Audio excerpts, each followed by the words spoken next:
The Boat, Chapter 2. Departure. There are two roads to the harbor.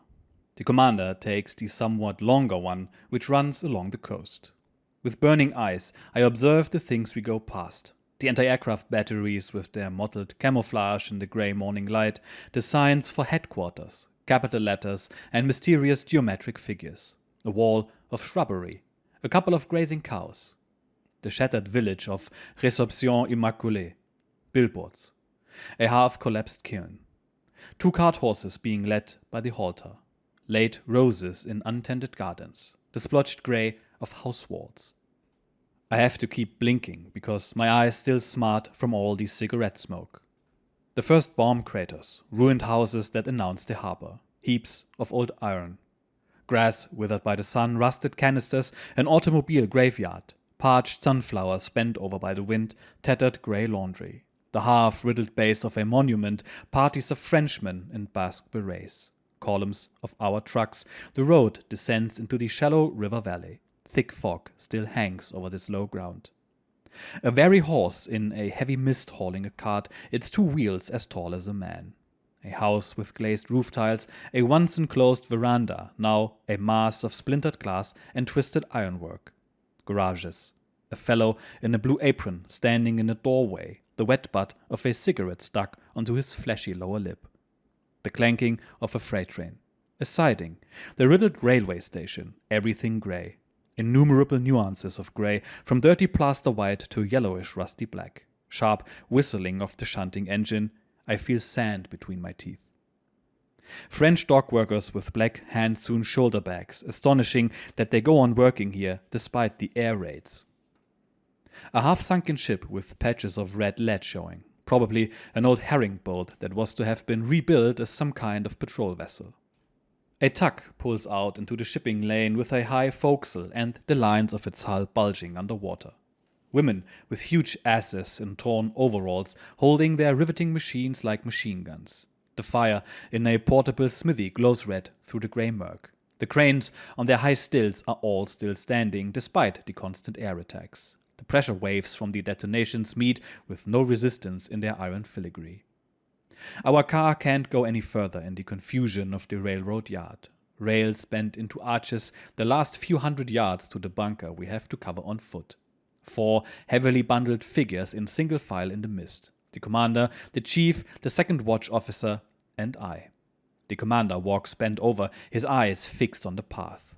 Over the stiff collar of his leather jacket, his red scarf has worked its way up almost to his spotted white cap. He keeps his right hand deep in the pocket of his jacket, the left is hooked into the jacket by the thumb.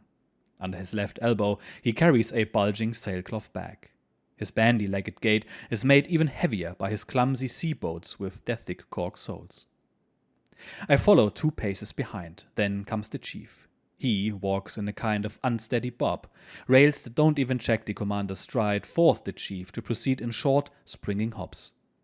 He's not wearing leather gear like us, but grey-green overalls like a mechanic wearing an officer's cap. He carries his bag properly by the handle. Last in line is the second watch officer, the shortest of us all. From his mutterings to the chief, I make out that he's afraid the boat will not be able to put out on time because of the fog. There is not so much as a breath of air stirring in the dripping mist. We go through the landscape of craters. In the depths of each shell hole, the fog has settled like thick soup. The second watch officer has the same kind of sailcloth bag under his arm the commander and I do. Everything we are taking on this patrol must fit into it. A big bottle of cologne, woolen underwear, a body band, knitted gloves, and a couple of shirts. I'm wearing the heavy sweater. Oilskins, sea boots, and escape apparatus are waiting for me on the boat. Black shirts are best, the navigator had advised me, and added knowledgeably, black doesn't show dirt, you see. The first watch officer and the apprentice engineer are already on board with the crew, readying the boat for sea. Over the harbor to the west, the sky is still full of shadows, but eastward above the roadstead, behind the black silhouette of the freighter lying at anchor, the pale dawn light has already reached the zenith. The uncertain half-light makes everything strange and new. The skeletal cranes that tower above the bare facade of the refrigeration depot and the low roofs of the storage sheds are like charred black stakes for giant fruit. On the tar paper roofs, ships' masts have been erected. Along them coil white exhaust steam and oily black smoke. The plaster on the windowless side of the half-bombed house has been attacked by leprosy. It's falling away in big pieces. In huge white letters across the dirty red background of the ruins swaggers the word Burr. Overnight, hoarfrost has spread like mildew over the rubble still left from the last air raid. Our path leads between ruins. Instead of the stores and inns that once lined the streets, there are now only splintered signs above empty windows. Of the Café du Commerce, only the Com remains. The Café de la Paix has disappeared into a bomb crater. The iron framework of a burned-out factory has folded inward into a gigantic thistle. Trucks are coming toward us, a column of them carrying sand for the construction of the bunker channel. The wind from their passage picks up empty cement bags and blows them against the legs of the commander and the second watch officer. White plaster dust takes our breath away for a moment and clings like meal to our boots. 2 or 3 shattered cars with Wehrmacht numbers lie overturned, their wheels in the air. Then more charred timbers and blown-off roofs, lying the tents amid the twisted railroad tracks. "They've certainly messed the place up again," growls the commander. The chief takes this for an important communication and hurries up to him. Then the commander stops, clamps his sailcloth bag between his legs, and systematically digs out of the pocket of his leather jacket a shabby pipe and an old battered lighter. While we stand about, shivering and hunched over, the old man carefully lights the already full pipe. Now, like a steamer, he trails white clouds of smoke as he hurries along, frequently turning back toward us. His face is twisted in a mournful grimace. Of his eyes, in the shadow of a divisor of his cap, nothing at all is visible. Without taking his pipe from his mouth, he asks the chief in a rasping voice. "Is the periscope in order? Has the blur been fixed?" "Jawohl, Herr Kaloin. A couple of lenses came loose in their cement bedding, probably during an air attack. And the trouble with the rudder?" "All fixed. There was a break in the cable connection with the E-machine. That's why contact was intermittent. We put in a whole new cable." Beyond a line of billboards, there is a long row of freight cars. Behind them, the way leads straight across the tracks, then along a mud-choked road deeply rutted by the transport trucks. Slanting iron bars, armed with a thicket of barbed wire, flank the road. In front of the guardhouse, sentries stand with raised collars, their faces hidden like phantoms. Suddenly, the air is filled with a metallic clatter. This rattling ceases abruptly, and an increasingly shrill whistle from a siren, as visible as a cloud of steam, hangs in the cold damp wind that smells of tar, oil, and rotten fish. More bursts of metallic sound. The air is heavy and pregnant with them. We are in the wharf area. To our left yawns a gigantic excavation. Long strings of tip cars disappear into its murky depths. They puff and rattle about below. "There are going to be new bunkers all over this area," says the old man. Now we are headed for the pier. Dead water under walls of fog. Ships moored so close beside and behind one another that the eye can't even distinguish their shapes. Battered, salt-encrusted fishing steamers now serving as patrol boats, strange floating vehicles such as lighters, oil barges, harbor defense boats lying next to one another in packets of 3, the bedbug flotilla, that wholly unaristocratic confusion of shabby, worn-out work and supply boats that is now a part of every commercial harbor. The chief points into the fog. "Over there, a bit to the right of that 6-story house. There's a car up there." "Where do you mean?" "Over the gable of the supply shed, the house with the wrecked roof." "How the hell did it get there?" "Day before yesterday in the attack on the bunker. Bombs coming down as big as phone booths. I saw that buggy fly up and land on the roof, right on its wheels." A circus act. "And the way the Frenchman suddenly vanished. Couldn't believe it." "What Frenchman?" "Well, there's always a whole dock full of fishermen. You'll always find some right beside the entrance to pen number 1. You just can't get rid of them. Of course, they must have been keeping watch for the Tommies, which boats go out and which of them make it back, with the exact times, of course.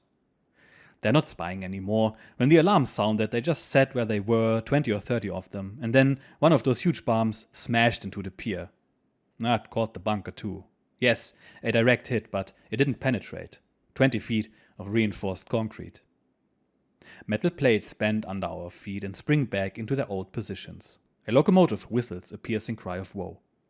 Beyond the heavy, bouncing figure of the commander, there slowly emerges a concrete shape looming over everything. Its side walls are lost in the fog. We hurry toward a bare front without cornice, doors, or window openings. It looks like the site of a mighty foundation for a tower planned to climb far above the clouds. Only the 20-foot thick covering seems slightly out of proportion. A heavy load. It looks as though it had jammed the whole structure some distance back into the earth. We have to make our way around blocks of concrete, railroad tracks, piles of boards and pipes as thick as a man's thigh. Finally, we come to the narrow side of the structure, an entrance protected by heavily armored steel doors. Furious riveting greets us from the dark interior. The rattling stops occasionally, only to resume and grow to a thunderous uproar. There is half darkness in the bunker. Only through the entranceways from the harbor basin can a pale light penetrate into the concrete caves. 2 by 2, the U-boats lie moored in their pens. The bunker has 12 pens. Some of them are constructed as dry docks. The boxes are divided from one another by huge concrete walls. The entrance to the pens can be protected by lowering steel bulkheads. Dust fumes the stink of oil. Acetylene torches hiss, welding torches sputter, crackle, and howl. Here and there, fireworks shoot up from the blowtorches. We go in single file along the concrete ramp that leads straight through the bunker at right angles to the docks. We have to be scrupulously careful. Loose material is lying around everywhere. Snake-like cables are trying to snare our feet. Railway cars block the path. They are bringing in new machine parts. Vans are drawn up close to the freight cars. On them, cradled in special supports, are the dully shimmering torpedoes, dismounted cannon and anti-aircraft guns, and everywhere pipes, hawsers, more cables, heaps of camouflage netting. From the left, warm yellow light streams out of the windows of the workshops, carpenter shops, smithies, machine shops, torpedo, artillery, and periscope shops. Under this concrete roof, a whole shipyard has been installed. The commander turns back. The sudden flaming of a welding torch illuminates his face with bluish light. Blinded, he squints. When the noise lessens for an instant, he shouts at the chief. "Did anything special turn up in dry dock?" "Yes, the starboard propeller. Bent blade." "Aha, that was the singing noise we had at Silent Run. New propellers. We've got brand new propellers, Herr Kaloin." "Noiseless? Does the hydroplane work?" "Yes, sir, it was the gear. I took it apart, replaced the wheel, it was rusted in places, the cogwheel, everything's in order." In the pens to the right lie wrecks, disabled boats with patches of rust and red lead showing. Smell of rust, paint, oil, putrid acids and burned rubber, benzene, seawater and rotten fish. Beyond the flooded pens are the dry docks. Far below, inside one of them, a boat lies with open belly, like an eviscerated whale. A whole crowd of dockyard men are at work on it, small as dwarfs, insects around a dead fish. At the moment, large pieces of the outer skin are being cut away with blowtorches. The damaged hull shows its jagged edges in the light of the flames. Compressed air hoses in thick bundles and electric cables hang out of the boat's interior. They look like vitals and entrails. The round steel cylinder of the pressure hull is laid bare for the whole length of the foreship. Over the diesel room there is an opening. Yellow light streams from the inside of the boat. I can look deep into its guts. The huge blocks of the diesel engines, the tangled mass of pipes and conduits. Now the hook of the crane descends over the boat. A new load is attached. It looks as if the boat were to be completely emptied out. "They went through a heavy depth charge attack," says the chief. "Sheer miracle they got back with that bombed out top." The commander leads the way to a concrete stairway descending into the dry dock. The steps are smeared with oil. Running down them are insulated cables in thick bundles. Again, the hissing flame of a welding torch leaps up, plucking part of the flooded bunker out of the half-darkness. Farther back in the pen, more welding flames, and the whole boat is caught in their flickering light. These are not the familiar stylish lines of surface vessels. From the flat sides, the forward hydroplanes extend like fins. Amidships, the hull is distended. Thick rolls curve out to the right and left from the belly, the buoyancy tanks. They are welded onto the boat like a saddle. Everything is in a circular curve, a completely sealed and rounded-off creature of the deep with its own special anatomy. The ribs here are closed rings. Along one side of the bow, a steel plate moves, opening up a dark slot. Slowly, the plate moves farther back, enlarging the hole. It widens into a gaping mouth, an uncovered torpedo tube. Two dock workers try waving their arms in order to communicate above the racket of the pneumatic hammers. The torpedo tube cover closes again. "Looks worse than it is. Pressure hull still perfectly good. All in order," roars the old man. I feel someone grasp my arm. The chief is standing beside me, his head cocked to one side. He is looking up over the rounded belly of the boat. Fantastic, isn't it? From above, the guard looks down, his machine gun over his shoulder.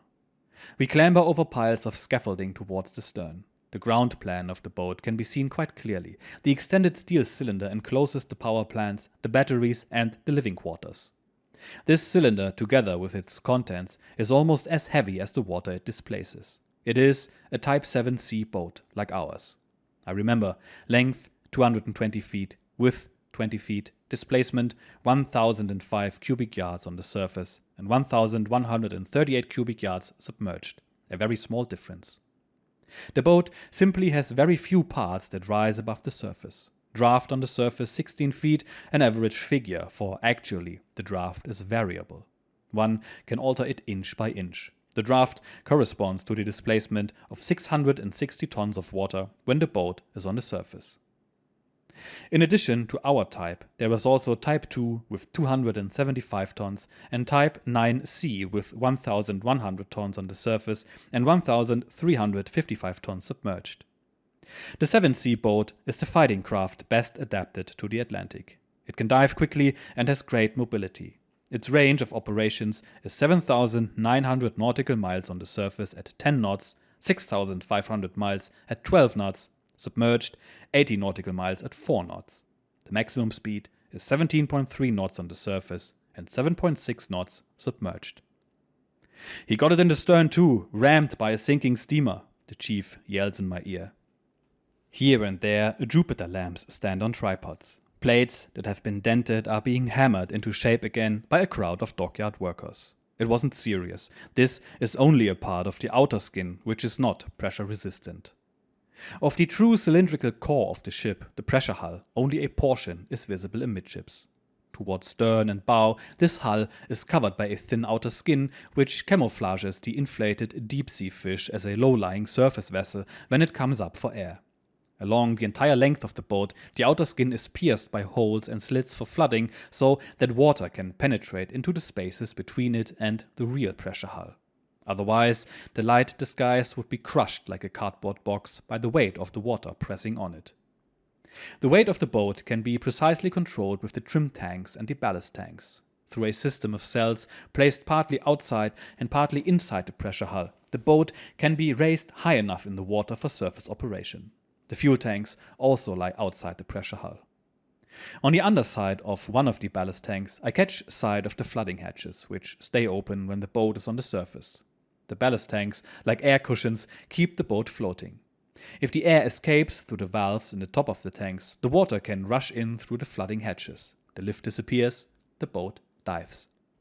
I let my eyes roam along the boat. The thick bulge is the fuel oil tank. The hole over there is the cold water intake for the diesels. Somewhere here must be the submersion cells. They are pressure resistant, as are the trim cells and the ballast tanks. A worker begins to hammer furiously at some rivet heads. The commander has gone farther toward the stern. He points upward. The boat's propellers are completely concealed by wooden scaffolding. "Oh, he really got it," says the old man. "Propeller shafts, getting new stuffing boxes," roars the chief. "Probably making noise, death bomb pursuit."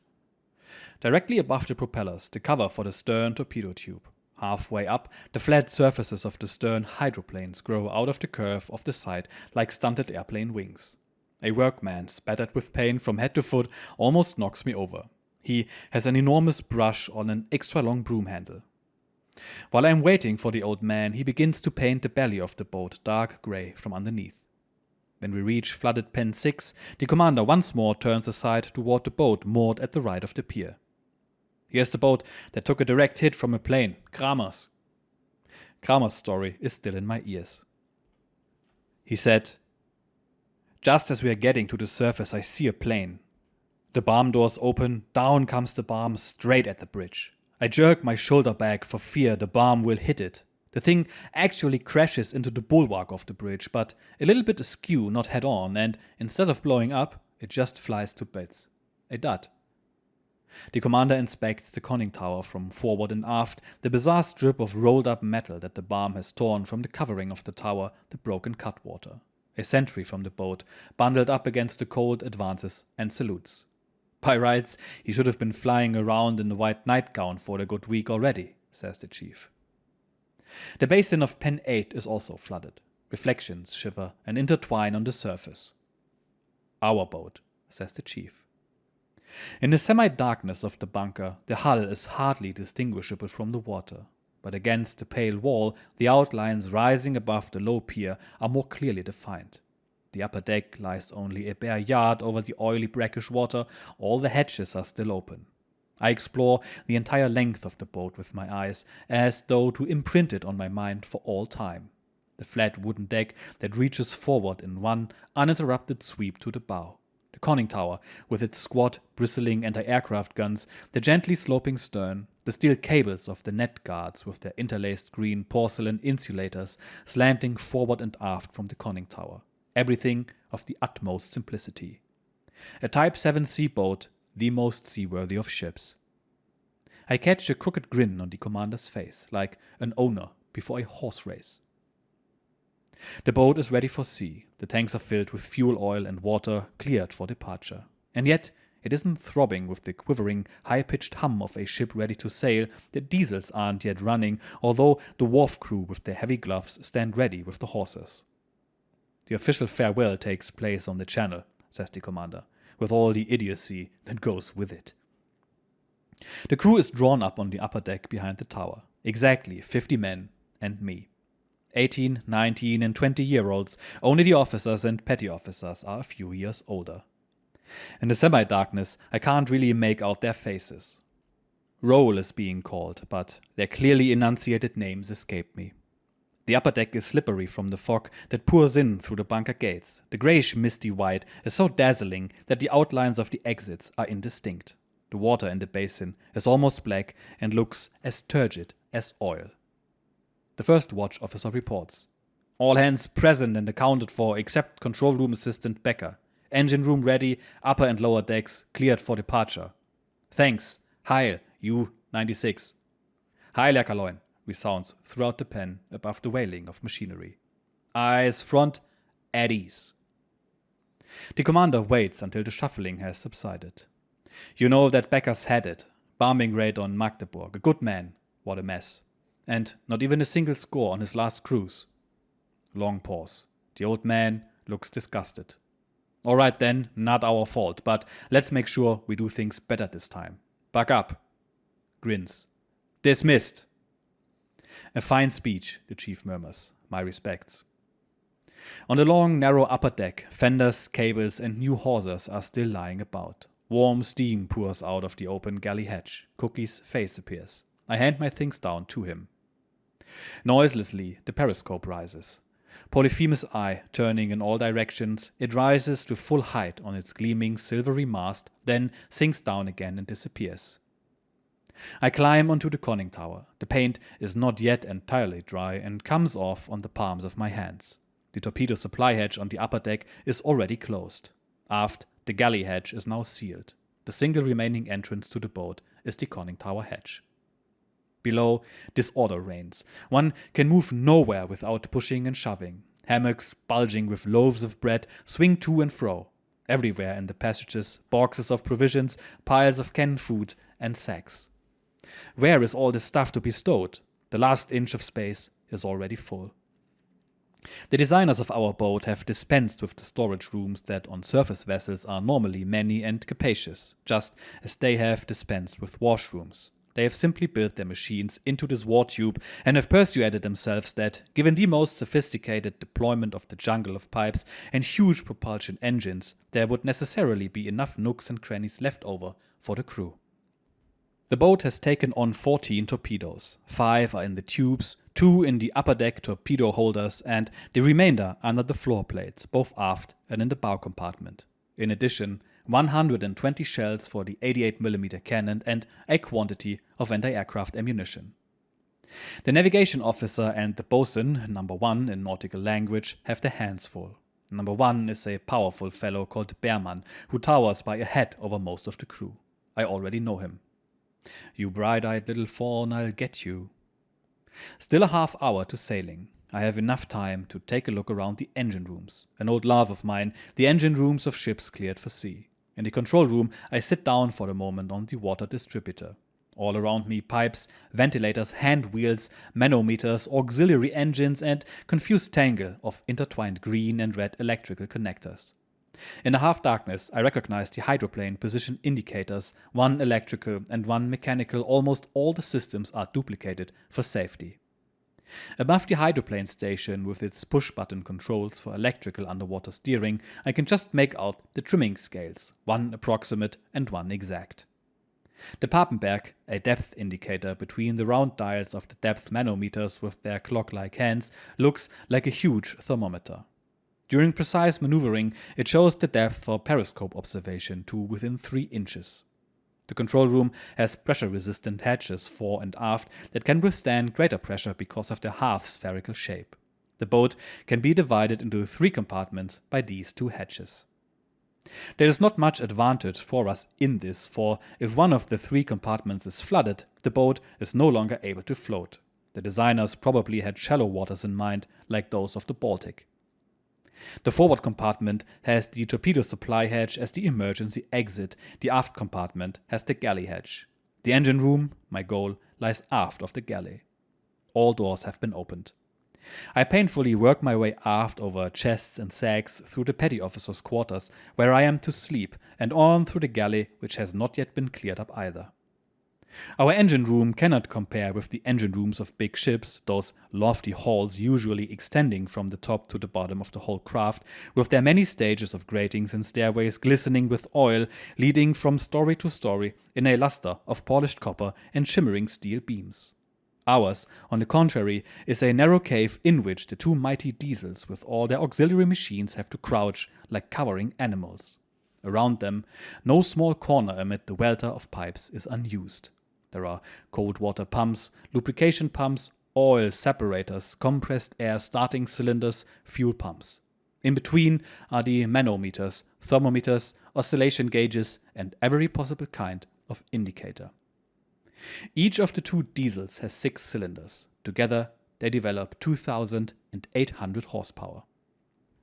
When the hatches are sealed, the public address system is the only link with the control room.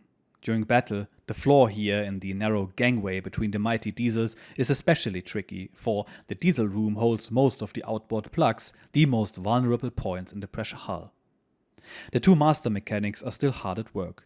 Johann is a tall, quiet, very pale, high-cheeked fellow who always looks calm and resigned. He has wretched posture, is blond and almost beardless. The other, Franz, is square, dark, and has a beard. He, too, is a chalk color and stoops. He looks bad-tempered. At first, I assumed that they were both called by their first names. Now I know that Johann and Franz are family names. Johann's first name is August, and Franz's is Karl.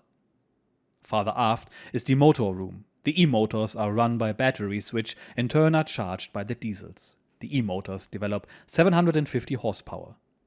Here, everything is as clean, cold, and hidden as in a power station. The housing of the motors rises only a little above the gleaming silvery floor plates. On both sides of these switching boxes are black signs and a mass of ampere meters, output gauges, and voltage controls. The motors work without drawing any air from outside. They are direct current machines which, during underwater navigation, are attached directly without gears to the driving shafts behind the diesels. During surface operations, when the diesels are running, they also serve as dynamos to charge the batteries. At the aft end of the room is the floor breech lock of the rear torpedo tube. Left and right of it stand the 2 compressors which supply the compressed air for emptying the diving tanks. I wrestle my way back into the control room and clamber up through the hatch. In line with the stern post, our boat is being drawn out of the bunker by its E-motors and emerges into a mother-of-pearl brightness that makes the damp deck shimmer like glass. The Typhon, our signal horn, emits a hollow groan. Once, twice. A tug replies on an even deeper note. In the diffused foggy lights, I see it glide by as if it were a black cardboard cutout. A second tug, heavy and powerful, pushes by so close that I can make out the line of automobile tires it wears as fenders, the way Viking longboats carried their shields. A stoker sticks its ruddy face out of a porthole and shouts something to us, but in the sudden howl of our typhon, I can't understand him. The commander himself is giving engine and rudder orders. He has propped himself up well above the bulwark of the bridge so that he can survey the boat from bow to stern for the difficult maneuvering through the harbor narrows. Port engine stop, starboard engine slow ahead, rudder hard to port. Cautiously, the boat swings yard by yard into the mist. It's still very cold. Our pointed bow sweeps past a row of vessels lying close together. Small fry harbor defense craft, a patrol boat among them. The harbor water stinks more and more of tar and refuse and seaweed. Over the fog banks now, individual steamer masts begin to appear, followed by a mass of derricks. The black filigree of the cranes reminds me of rigs in an oil field. Workmen making their way to the wharf along a suspension bridge are concealed up to the neck by its rusty brown side, a procession of severed heads. In the east, above the pale grey of the cold storage plants, a reddish gleam gradually blends with the milky mist. A great block of buildings slips very slowly aside. Suddenly, through the framework of a crane, the sharply incised ball of the sun blazes out. Only for an instant, then over it sweeps a puff of greasy smoke from a tug towing barges filled with black sand and coal. I shudder in the damp wind and hold my breath so as not to get too much of the suffocating vapor into my lungs. On the channel wall, a crowd has assembled. Harbor workmen in oil-smeared overalls, sailors, a few officers of the flotilla. I recognize Gregor, who wasn't there last night. Kortmann, the Siamese twins, Kupsch and Stackmann. Truman is there too, of course, looking completely normal. No traces of last night's drunk. Behind him, I notice Bechtel, he of the depth charge on the upper deck, and Kramer of the aircraft bomb. Even the swaggerer Erler has turned up, surrounded by a crowd of girls carrying flowers, but no Thomsen. Just let me catch sight of that goddamn dumb carbolic whore. I hear from a seaman beside me who is coiling up a stream cable. Boy, those bitches are crazy, I hear from another one. The third from the left, the little one. I laid her. Bullshit. Word of honor, it's true. To port, near the stern, a sudden surge of water. Waves of foam dance around the boat. Buoyancy cell 1 is being blown out until it is completely filled with air. A moment later, water spurts up, forming along the sides. One cell after the other is being blown. Our upper deck rises higher above the water. An artilleryman from above shouts, "A ship this size!" and stretches out his arms like a fisherman bragging about his catch. One of our men on the upper deck sticks out his tongue. A variety of insults, grins, funny faces, all in good humor, but that won't last. Now it's really time to cast off. Commander, officers, and all the crew are aboard. For Becker, the one who got it in Magdeburg, there's a substitute, a pale, spindly 18-year-old. High tide an hour ago. We should get through smoothly. Our crew on the upper deck act out the standard farce. How wonderful to be on our way at last, and the ones left on the pier pretend they are dying of envy. You're off on this splendid cruise. You get to see enemy action and grab all the medals, while we poor bastards are stuck here in shitty France, frigging around with shitty horse. I straighten up in my still stiff leather clothes. There I stand, hands belligerently thrust into the pockets of my felt-lined jacket. It reaches to my knees. I stamp up and down on the grating in my heavy boots, which are cork-soled against the icy chill of the iron. The old man is grinning. Impatient? The men in the military band with their steel helmets look at us blankly. A slovenly bassoonist in the second row is licking the mouthpiece of his instrument for the 5th time, as though this were a lollipop. When he has completely licked away his bassoon, 1 second of eternity will have. The jackbooted bandmaster raises his baton and the brasses blare out. Another second and all talk is drowned in the screeching impact of the music. The 2 gangplanks have been hauled in. The first watch has taken up maneuver stations. The off-duty watch remains on the upper deck. The first watch officer whistles to cast off. The commander acts as though none of this concerns him in the slightest and puffs away on a thick cigar. Up on the pier, Truman has also lit one. They salute each other, cigars between index and middle fingers. The first watch officer looks away in irritation. "Where's Merkel?" the old man asks when the band stops playing, gesturing towards the pier. "Not yet cleared for sea." "Ah, shameful." The old man squints at the sky, then wraps himself in an especially heavy cloud of smoke, like a steam tug. "Cast off all lines except mooring cables." Hawsers fore and aft are cast off by soldiers on the pier. The men on the upper deck haul them in, working smoothly together, the result of 7 earlier patrols. Port engine dead slow ahead, starboard engine slow astern. Both engines stop, midships. Now the mooring cable splashes into the water. Our fenders glide along the rounded belly of the outer bunker. The bubbling gurgle of water from the propellers makes me look toward the stern. The boat has freed itself from the pier, a dismal ferry on an oily black Styx, with a cargo of leather-armored men on the anti-aircraft platform behind the circular enclosure of our bridge. No exhaust visible, no engine noise. As though by a magnet, the boat is drawn away from the pier. Small bouquets of flowers fall onto the bridge. Members of the watch stick them into the ventilation ducts. The dark strip of water between the grey steel of the boat and the oil-smeared wall of the pier keeps widening. Now there is a commotion in the crowd on the pier. Someone is forcing his way through from behind, parting the mob. It is Thomsen. He stretches both hands in the air, his new decoration glittering on its neckband, and roars across the brackish water. "Heil U-96! And again, Heil U-96! With an indifference uniquely his, the old man waves his cigar. The boat is making its way slowly into the misty outer basin, and the horizon expands. The bow points towards the open sea. Gradually, the smoky mist lifts from the water. On the black iron girders of a crane, the sun climbs higher. Its brilliant red fills the whole eastern sky. The edges of the clouds are dappled with red foam. Even the seagulls catch the splendor. With folded wings, they fall through the glowing light almost to the water, and at the last instant swing upward, screeching wildly. The clouds of mist dissipate completely, and the oily water burns in the glare. A floating crane quite close to us emits a gigantic cloud of steam that the sun instantly stains red and orange. Beside it, even the red Burr sign looks pale. Quickly, the sky becomes green-yellow, and the clouds take on a dull dove gray. A green wreck buoy slides past. Looking to starboard, I see the red roofs of the bathing huts crowded together and slowly sinking behind the gleaming yellow derricks. All of a sudden, a high choking sound. Then comes a harsh singing and rumbling. The deck begins to shake. The rumbling grows louder and takes on a regular rhythm. Our diesels have started.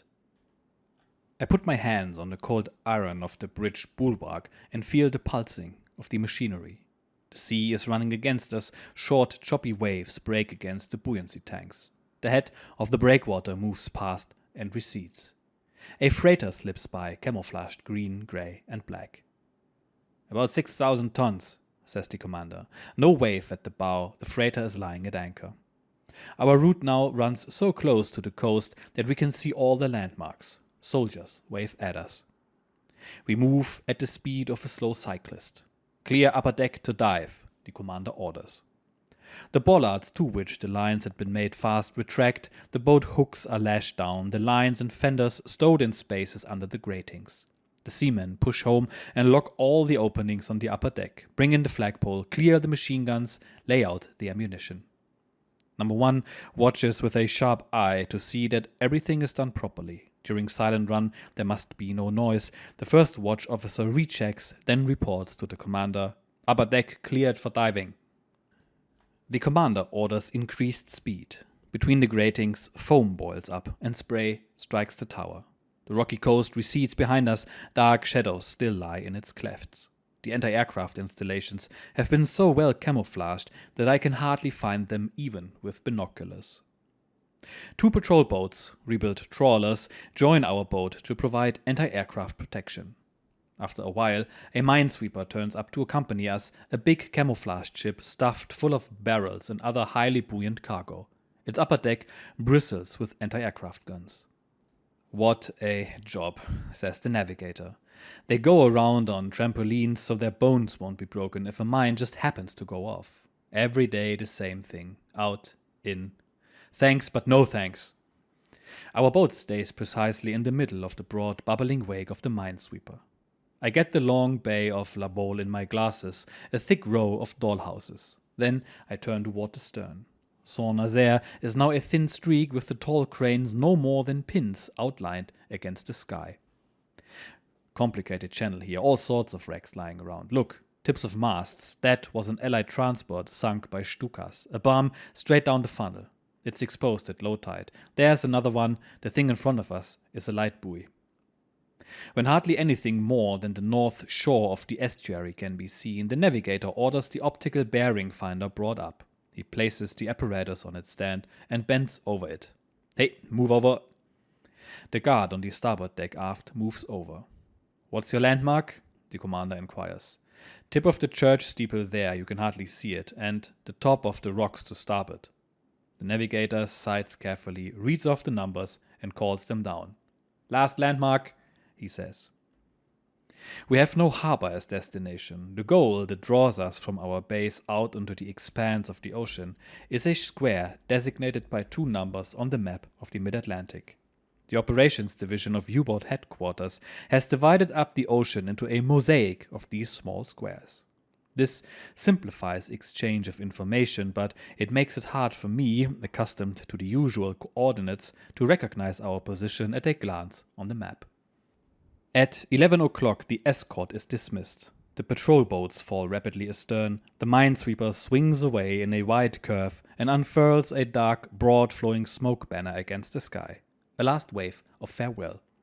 Now, the navigator determinedly turns forward with his whole body, holds the binoculars to his eyes, and props his elbows on the bulwark. Well, Kriechbaum, here we go again, says the commander, and disappears down into the conning tower. The boat is now alone on its course. One of the bridge guards pulls the flowers out of the ventilation ducts and throws them overboard. They quickly drift astern in the swirling wake. I prop myself up high in order to see the boat from bow to stern over the bridge bulwark. A long groundswell is coming towards us. Again and again the bow dips and splits the waves like a plow. Each time, water shoots up foaming, and sharp showers hiss across the bridge. If I run my tongue up my lips, I taste the Atlantic, salty.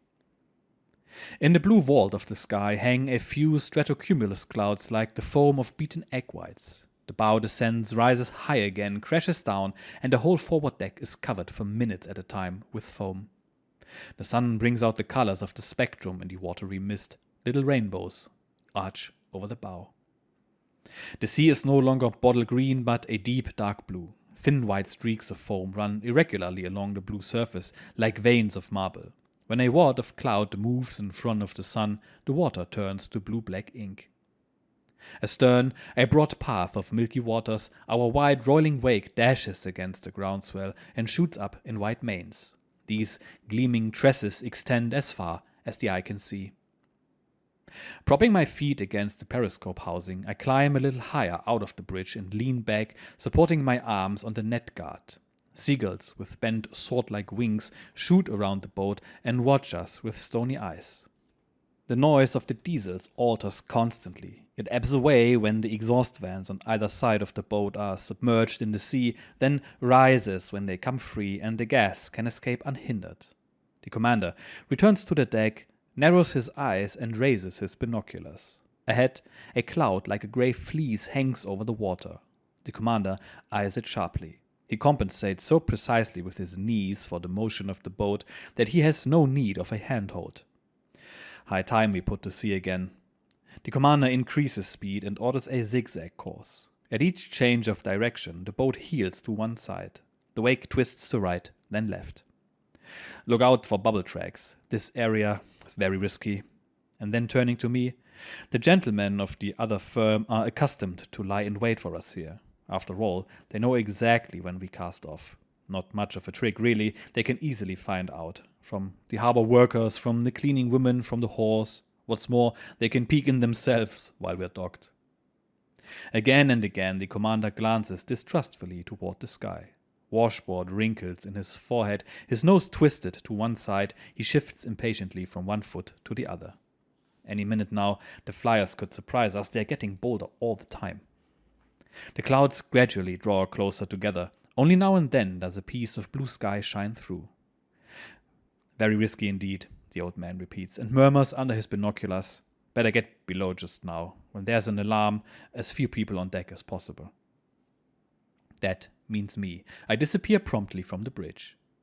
My bunk is in the petty officer's quarters. The U-room, the most uncomfortable on board. It has the most through traffic.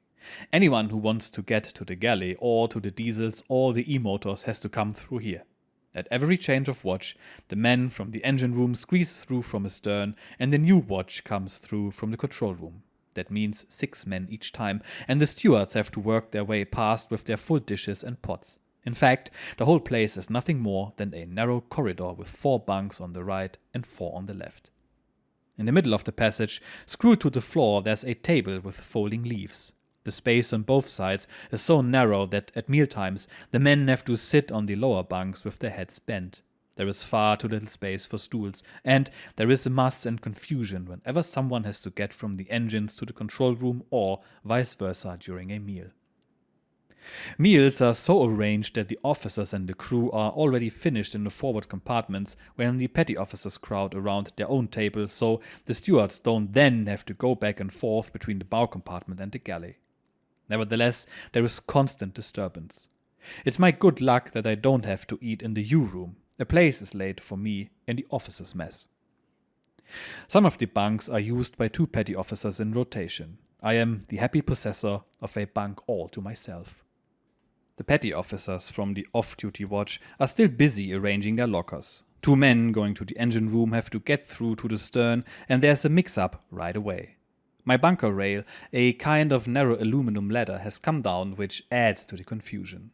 My bunk is still covered with canned food, a bundle of fur-lined jerkins and some loaves of bread. A seaman brings oilskins, leather clothing, sea boots and rescue gear. The lined leather jacket is still uncreased. The boots are lined with felt but are big enough to wear over heavy socks. The rescue gear is in a dark brown sailcloth bag with a zipper, brand new. "Pure decoration," says the control room mate. "Really meant for the Baltic.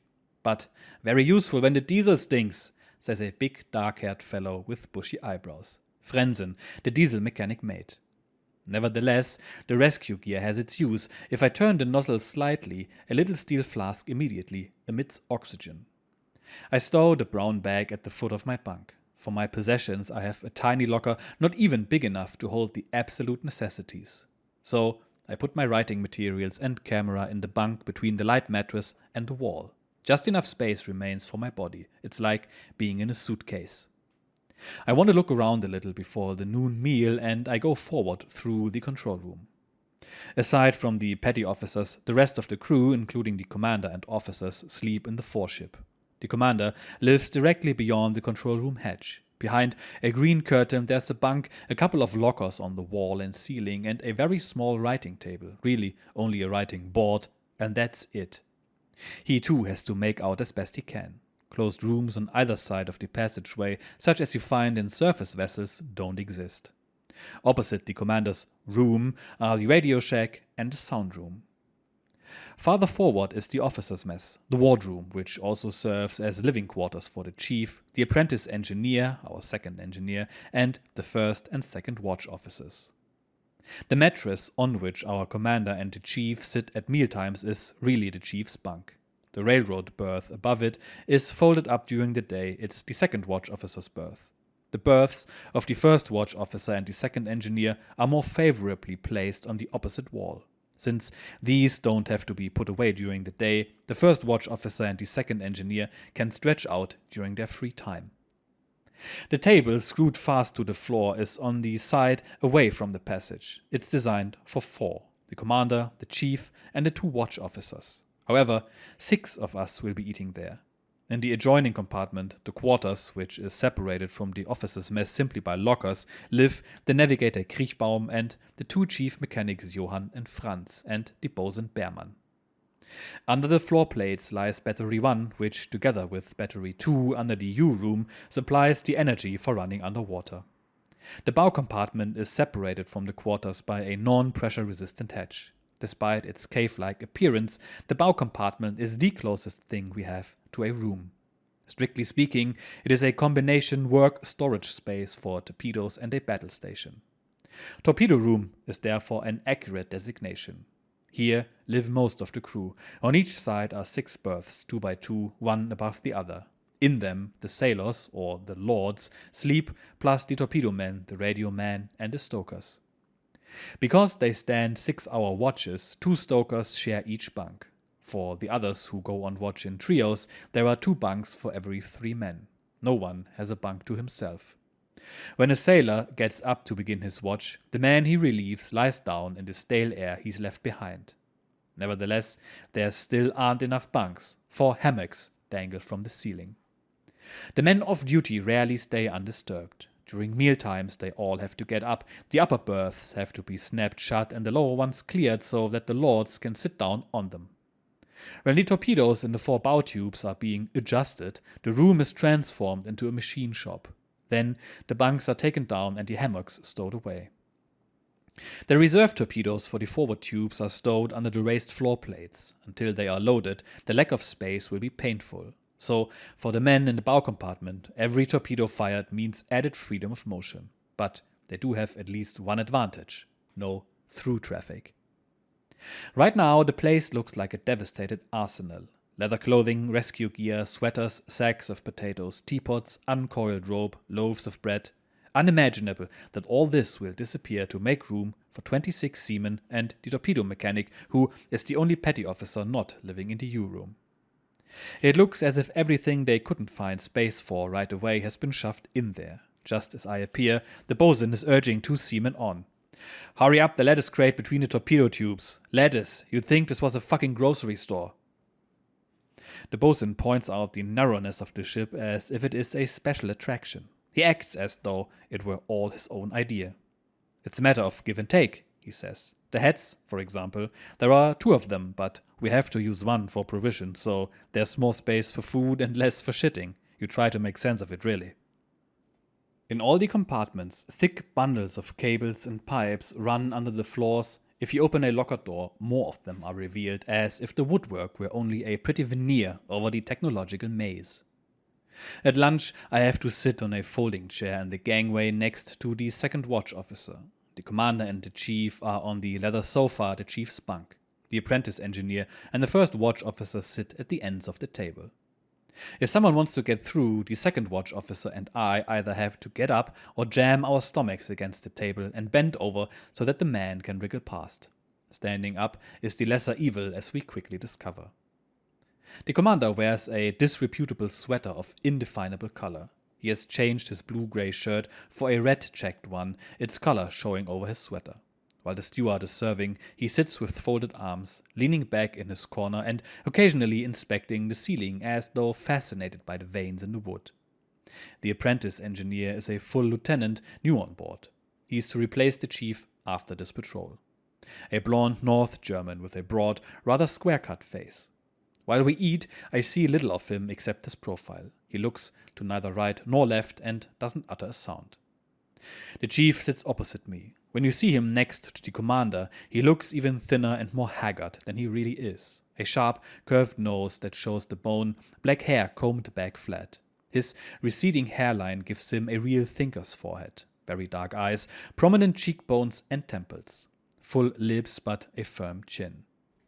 The men call him Rasputin, mainly because he goes on tending his pointed black beard with devotion and patience long after every patrol, until finally making up his mind to shave it off and rinse it away with the lather.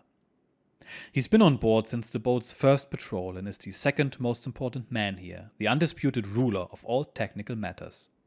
His domain is completely separate from that of the sea officers. His fighting station is the control room. "The chief's first rate," says the old man. "He keeps a steady course and that's what counts. Does it by feel. The new man will never be able to. He simply doesn't have it in his fingertips. You can't do it just by knowing things. You have to sense the reaction of the boat and act before a particular tendency can take effect. A matter of experience and feeling. Not everyone can do it. Not something that can be learned." As he sits there beside the old man, with his small lively hands, his dreamy eyes, his long dark hair, I can imagine him in all kinds of roles. A croupier or a crab shooter, a violinist or a movie actor. His build is almost that of a dancer. Instead of boots, he wears light sport shoes. Instead of the cumbersome U-boat clothing, a kind of overalls like a gym outfit. Getting through these circular hatches is easier for him than for anyone else. He slips through the boat like oil, I heard the control room mate remark this morning. From the old man, I know that the chief is unflappable, for all his racehorse nervousness. While we were in harbour, he was seldom at the flotilla mess. He was on board from morning till night, busying himself with the smallest details. On this boat, not so much as a wooden screw goes in without the chief's supervision. He has no confidence in shipyard workmen. On account of his small stature, the second watch officer is known to the crew as the garden gnome or the baby officer. I have known him and the old man and the chief for quite a while. The second watch officer is just as conscientious as the chief. He always looks alert, almost sly. If you speak to him, his face soon crinkles into laughter. He stands firm on his hind legs on deck, says the old man. The skipper sleeps soundly when the second watch officer is on duty. The first watch officer has been out on patrol only once before. I hardly ever saw him in the mess during our time in port. Toward both him and the second engineer, the commander's manner is strained, either noticeably reserved or exaggeratedly friendly. In contrast to the second watch officer, the first watch officer is a gangling, pale, colorless type with a frozen sheep face. No real self-possession or assurance, so he's always trying to appear quick and decisive. I soon discover that he obeys orders but has no initiative or common sense. The upper portion of his ears are strangely undeveloped and the lobes lie close to his head. His nostrils are flat. His whole face looks unfinished in some way. Also, he has an unattractive way of glancing disapprovingly out of the corner of his eye without moving his head. When the old man produces one of his little jokes, he smiles sourly. If we have to put to sea with nothing but schoolboys and superannuated Hitler youths, things must be getting pretty bad. The old man had murmured to himself in the Bar Royal, no doubt with the first watch officer in mind. "Cups over here," the commander now directs, and pours tea for all of us. There's no longer room for the hot teapot on the table. I have to hold it between my knees and bend over it to get at my food. Damn hot, I can barely stand it. The commander sips with visible enjoyment. He forces himself farther and farther into the corner and draws up one knee so that he can brace it against the table. Then, with a slight nod, he looks around at us, exactly like a contented father with his brood. His eyes sparkle with mischief. His mouth widens. The second watch officer has to get up again. I, of course, have to get up too, along with the teapot, because Cookie wants to go forward through the passage. The cook is a vigorous, shortish fellow with a neck as wide as his head. He grins at me trustingly from ear to ear. I suspect that he's come through the mess right now to be congratulated on his food. "I'll tell you a story about him sometime," the old man says, chewing as the cook departs. Crackling in the loudspeaker, a voice comes on. "First watch, prepare for duty." The first watch officer gets up and begins systematically to dress himself up. The old man watches with interest as he finally manages to get into the huge boots with their thick cork soles, wrap a scarf meticulously around his neck, and muffle himself up in the thick-lined leather jacket. He gives a military salute and departs. Shortly afterwards, the navigator who has been in charge of the previous watch comes through, his face reddened by the wind, and reports. Wind northwest, tending to veer to the right. Visibility good, barometer 1003. Then he makes us get up because he wants to go through to his quarters to change. The navigator has also been on board since the boat was commissioned. He has never served on surface vessels, only on U-boats. Way back in the old Reich Navy in those tiny, single-hulled crafts. The navigator would probably be a failure as an actor. His facial muscles are stiff, so that he seems to be wearing a rigid mask. Only his deep-hollowed, heavy-browed eyes are full of life. He has eyes in the back of his head, I heard someone in the bow compartment say of him approvingly. In so low a voice that the navigator can't pick it up next door, the old man whispers to me, "He's an ace at that reckoning. Sometimes in bad weather we can't see stars or sun for days or weeks at a time, but our position checks with astonishing precision. I often wonder how he does it. Has a lot to do on board, in charge of the third watch in addition to all the navigational stuff." After the navigator, it's the bosun who wants to go forward. Behrman is a chunky fellow, red-cheeked and bursting with health. And then, as though to illustrate the contrast between seamen and engineers, comes the white-faced chief mechanic Johann. The sorrows of Christ, the commander calls him. A real expert, married to his machines, hardly ever comes on deck. A real mole. 5 minutes later, 3 men of the new watch struggle through the mess toward the stern. It no longer matters to me. When the first watch officer got up, I had quickly planted myself in his seat. The next to last was Ario, the chief says, and the last one, the little fellow, was the new, the replacement for Becker, control room assistant. He's already got a nickname, the Bible scholar. Apparently, he reads tracts. Soon the watch that has been relieved comes through. The chief leans back and drawls, "That's Bachmann, the gigolo, diesel stoker. Absolute balls. There's nothing to stoke anymore, but in the Navy traditions survive longer than ships. Hagen, E-motor stoker. Even less to stoke. Turbo, the other control room assistant. First-rate boy." Then, from the opposite direction appears a tall blonde fellow, Hacker, the torpedo mechanic and senior man in the bow compartment. The only petty officer who sleeps there. "Maniac," says the old man. "Once he got a completely screwed up torpedo out of the upper deck compartment with a huge sea running, took it apart and repaired it, below decks of course. That was our last fish, and we knocked out one more ship with it, a 10,000-ton steamer. His steamer, strictly speaking. He'll get the fried egg soon, he's earned it." Next through the compartment is a small man with a very black hair carefully plastered back and slit eyes that twinkle confidingly at the chief. His forearms are tattooed. I catch a fleeting glimpse of a sailor hugging a girl against the red sun. That was Dunlop, torpedo man. He looks after the workshop. The big harmonica in the sound room belongs to him. Finally, we get Franz, also a master mechanic. The chief casts a disgruntled look after him. Tires too easily. Johann, the other one, he's the better man. The meal is over, and I'm making my way from the officers' mess to the petty officers' quarters. The bosun must be a terrific housekeeper. He's divided up the provisions and stowed them away so perfectly everywhere that the trim of the ship hasn't suffered, and, as he proudly assures me, in such a way that perishables will come to hand before things that last. No one else knows where the mountains of food have disappeared to. Only the hard sausages, the sides of bacon, and the loaves are visible. The supply of sausage hangs from the ceiling of the control room as though in a smokehouse. The fresh bread fills the hammocks in front of the sound room and radio shack. Every time someone wants to get past, he has to stoop and work his way through the loaves. I climb through the second circular hatch. My bunk is free now. The equipment is laid out properly on the blanket, the bag with my belongings at the bottom end. I can pull the green curtain shut and close out the world. Wood paneling on one side, green curtain on the other, white lacquer above. The life of the boat is now reduced to voices and sounds.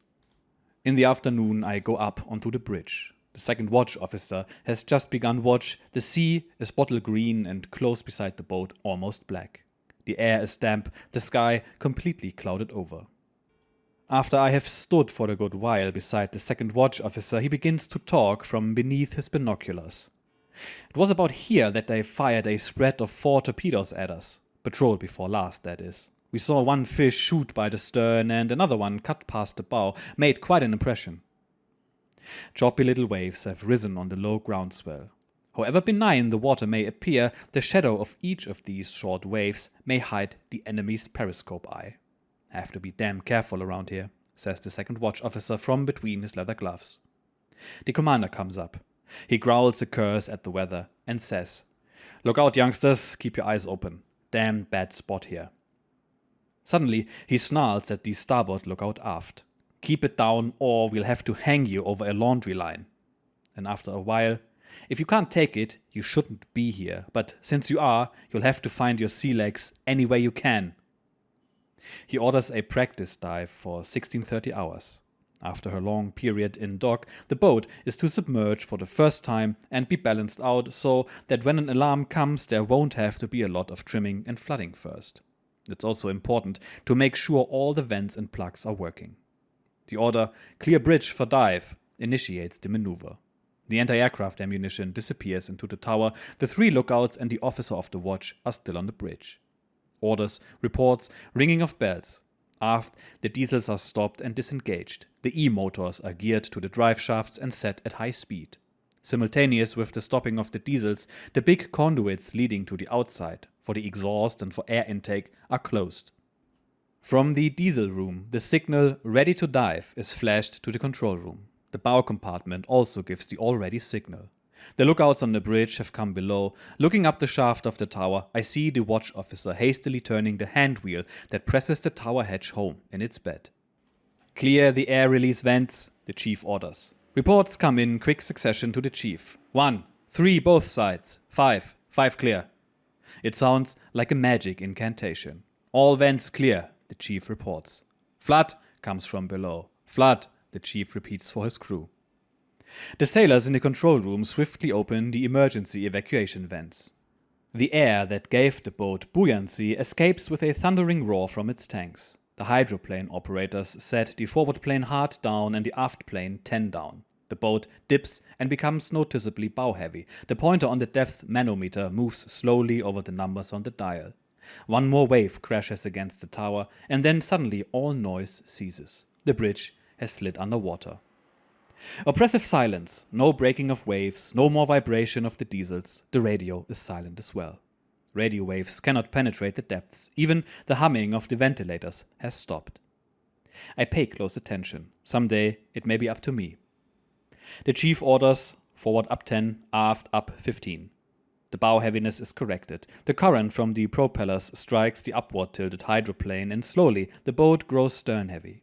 The final bubbles of air that have clung to the corners of the buoyancy cells and might give unwelcome lift now escape. The chief reports to the commander. "Boat balanced." The commander orders, "Close vents." The exhaust vents on top of the buoyancy cells are closed by hand wheels and connecting rods in the control room. "Proceed to 90 feet. The commander is leaning motionless at the chart table, his elbows braced behind him. The chief stands behind the 2 hydroplane operators so that the hydroplane indicators, depth indicators, trim indicators, water depth gauges, scales, and manometer needle are in full view. The hand of the manometer turns. 40 feet, 60, 75. Now there is only the soft humming of the E-motors. Somewhere water drips into the bilge with a thin, lost sound. The chief looks up. With his pocket flashlight he goes searching among the pipes on the port side. Then the dripping stops by itself. That's that," he murmurs. A shudder like a chill runs through the boat. The old man seems completely unconcerned. He appears to be just staring blankly ahead, but now and again he glances around quickly. The indicator on the manometer approaches 90. Its movement becomes steadily slower. Finally, it stops. The boat is no longer descending. It hovers in the water like a zeppelin, but you can feel that it is still stern-heavy. There is no upward or downward motion, but it's not yet on an even keel. The chief begins the trimming operation. "Pump water forward." The control room assistant, Turbo, turns a valve behind the periscope shaft. The chief orders a readjustment of the hydroplanes. Now the boat rises without any water having been expelled. Very slowly, the hand of the manometer moves backward over the dial. Simply by use of the hydroplanes and the forward thrust of the propellers, the required depth is reached, dynamically. Now and again the chief gives an order to the hydroplane operators. Finally, the commander speaks. "Proceed to periscope depth." He gets up with a jerk and clambers heavily into the tower. "Forward up 20, aft down 5, the chief. The column of water on the Papenberg is already slowly sinking. The chief bends to one side, tilts his head back and reports to the tower. "Periscope cleared." Every up and down movement of the column of water in the Papenberg means a rise or fall of the boat. The hydroplane operators have to try, through expertly timed setting of the planes, to counteract a rise or fall before these motions show in the Papenberg, for then it is too late. Either the periscope has risen too high out of the water, betraying the boat to the enemy in case of attack, or it has plunged beneath the surface so that the commander sees nothing at all at the decisive moment. The chief has not taken his eyes off the Papenberg. Neither have the 2 hydroplane operators. It barely rises or falls. Total silence in the boat, only an occasional low humming from the periscope motor. "Bridge watch, stand by. Oil skins on." The voice of the commander from the tower. The bridge lookouts tie their southwesters under their chins and put on their oilskin jackets, then form a group under the tower hatch. Prepare to surface. Aft, the stokers now pump oil so that the diesels can start immediately. Surface. The chief has the forward hydroplane turned up full and the aft up 5 degrees. He orders the tanks blown. With a sharp hissing sound, the compressed air streams in. Equalize pressure. Suddenly there is a pain in my ears. The excess pressure has been reduced. A stream of fresh air bursts into the boat from above. The tower hatch is open. The ventilators are turned on and draw a mighty draft into the boat. There follows a series of orders for the engines. Port diesel ready. Port e-motor stop, change gears. Port engine, slow forward. The trim cells are flooded again. After that, the commander orders, blow tanks with the diesels. The diesel exhaust gases now force the water out of the buoyancy cells. This saves compressed air. And the procedure has another advantage. The oily exhaust gases help prevent corrosion.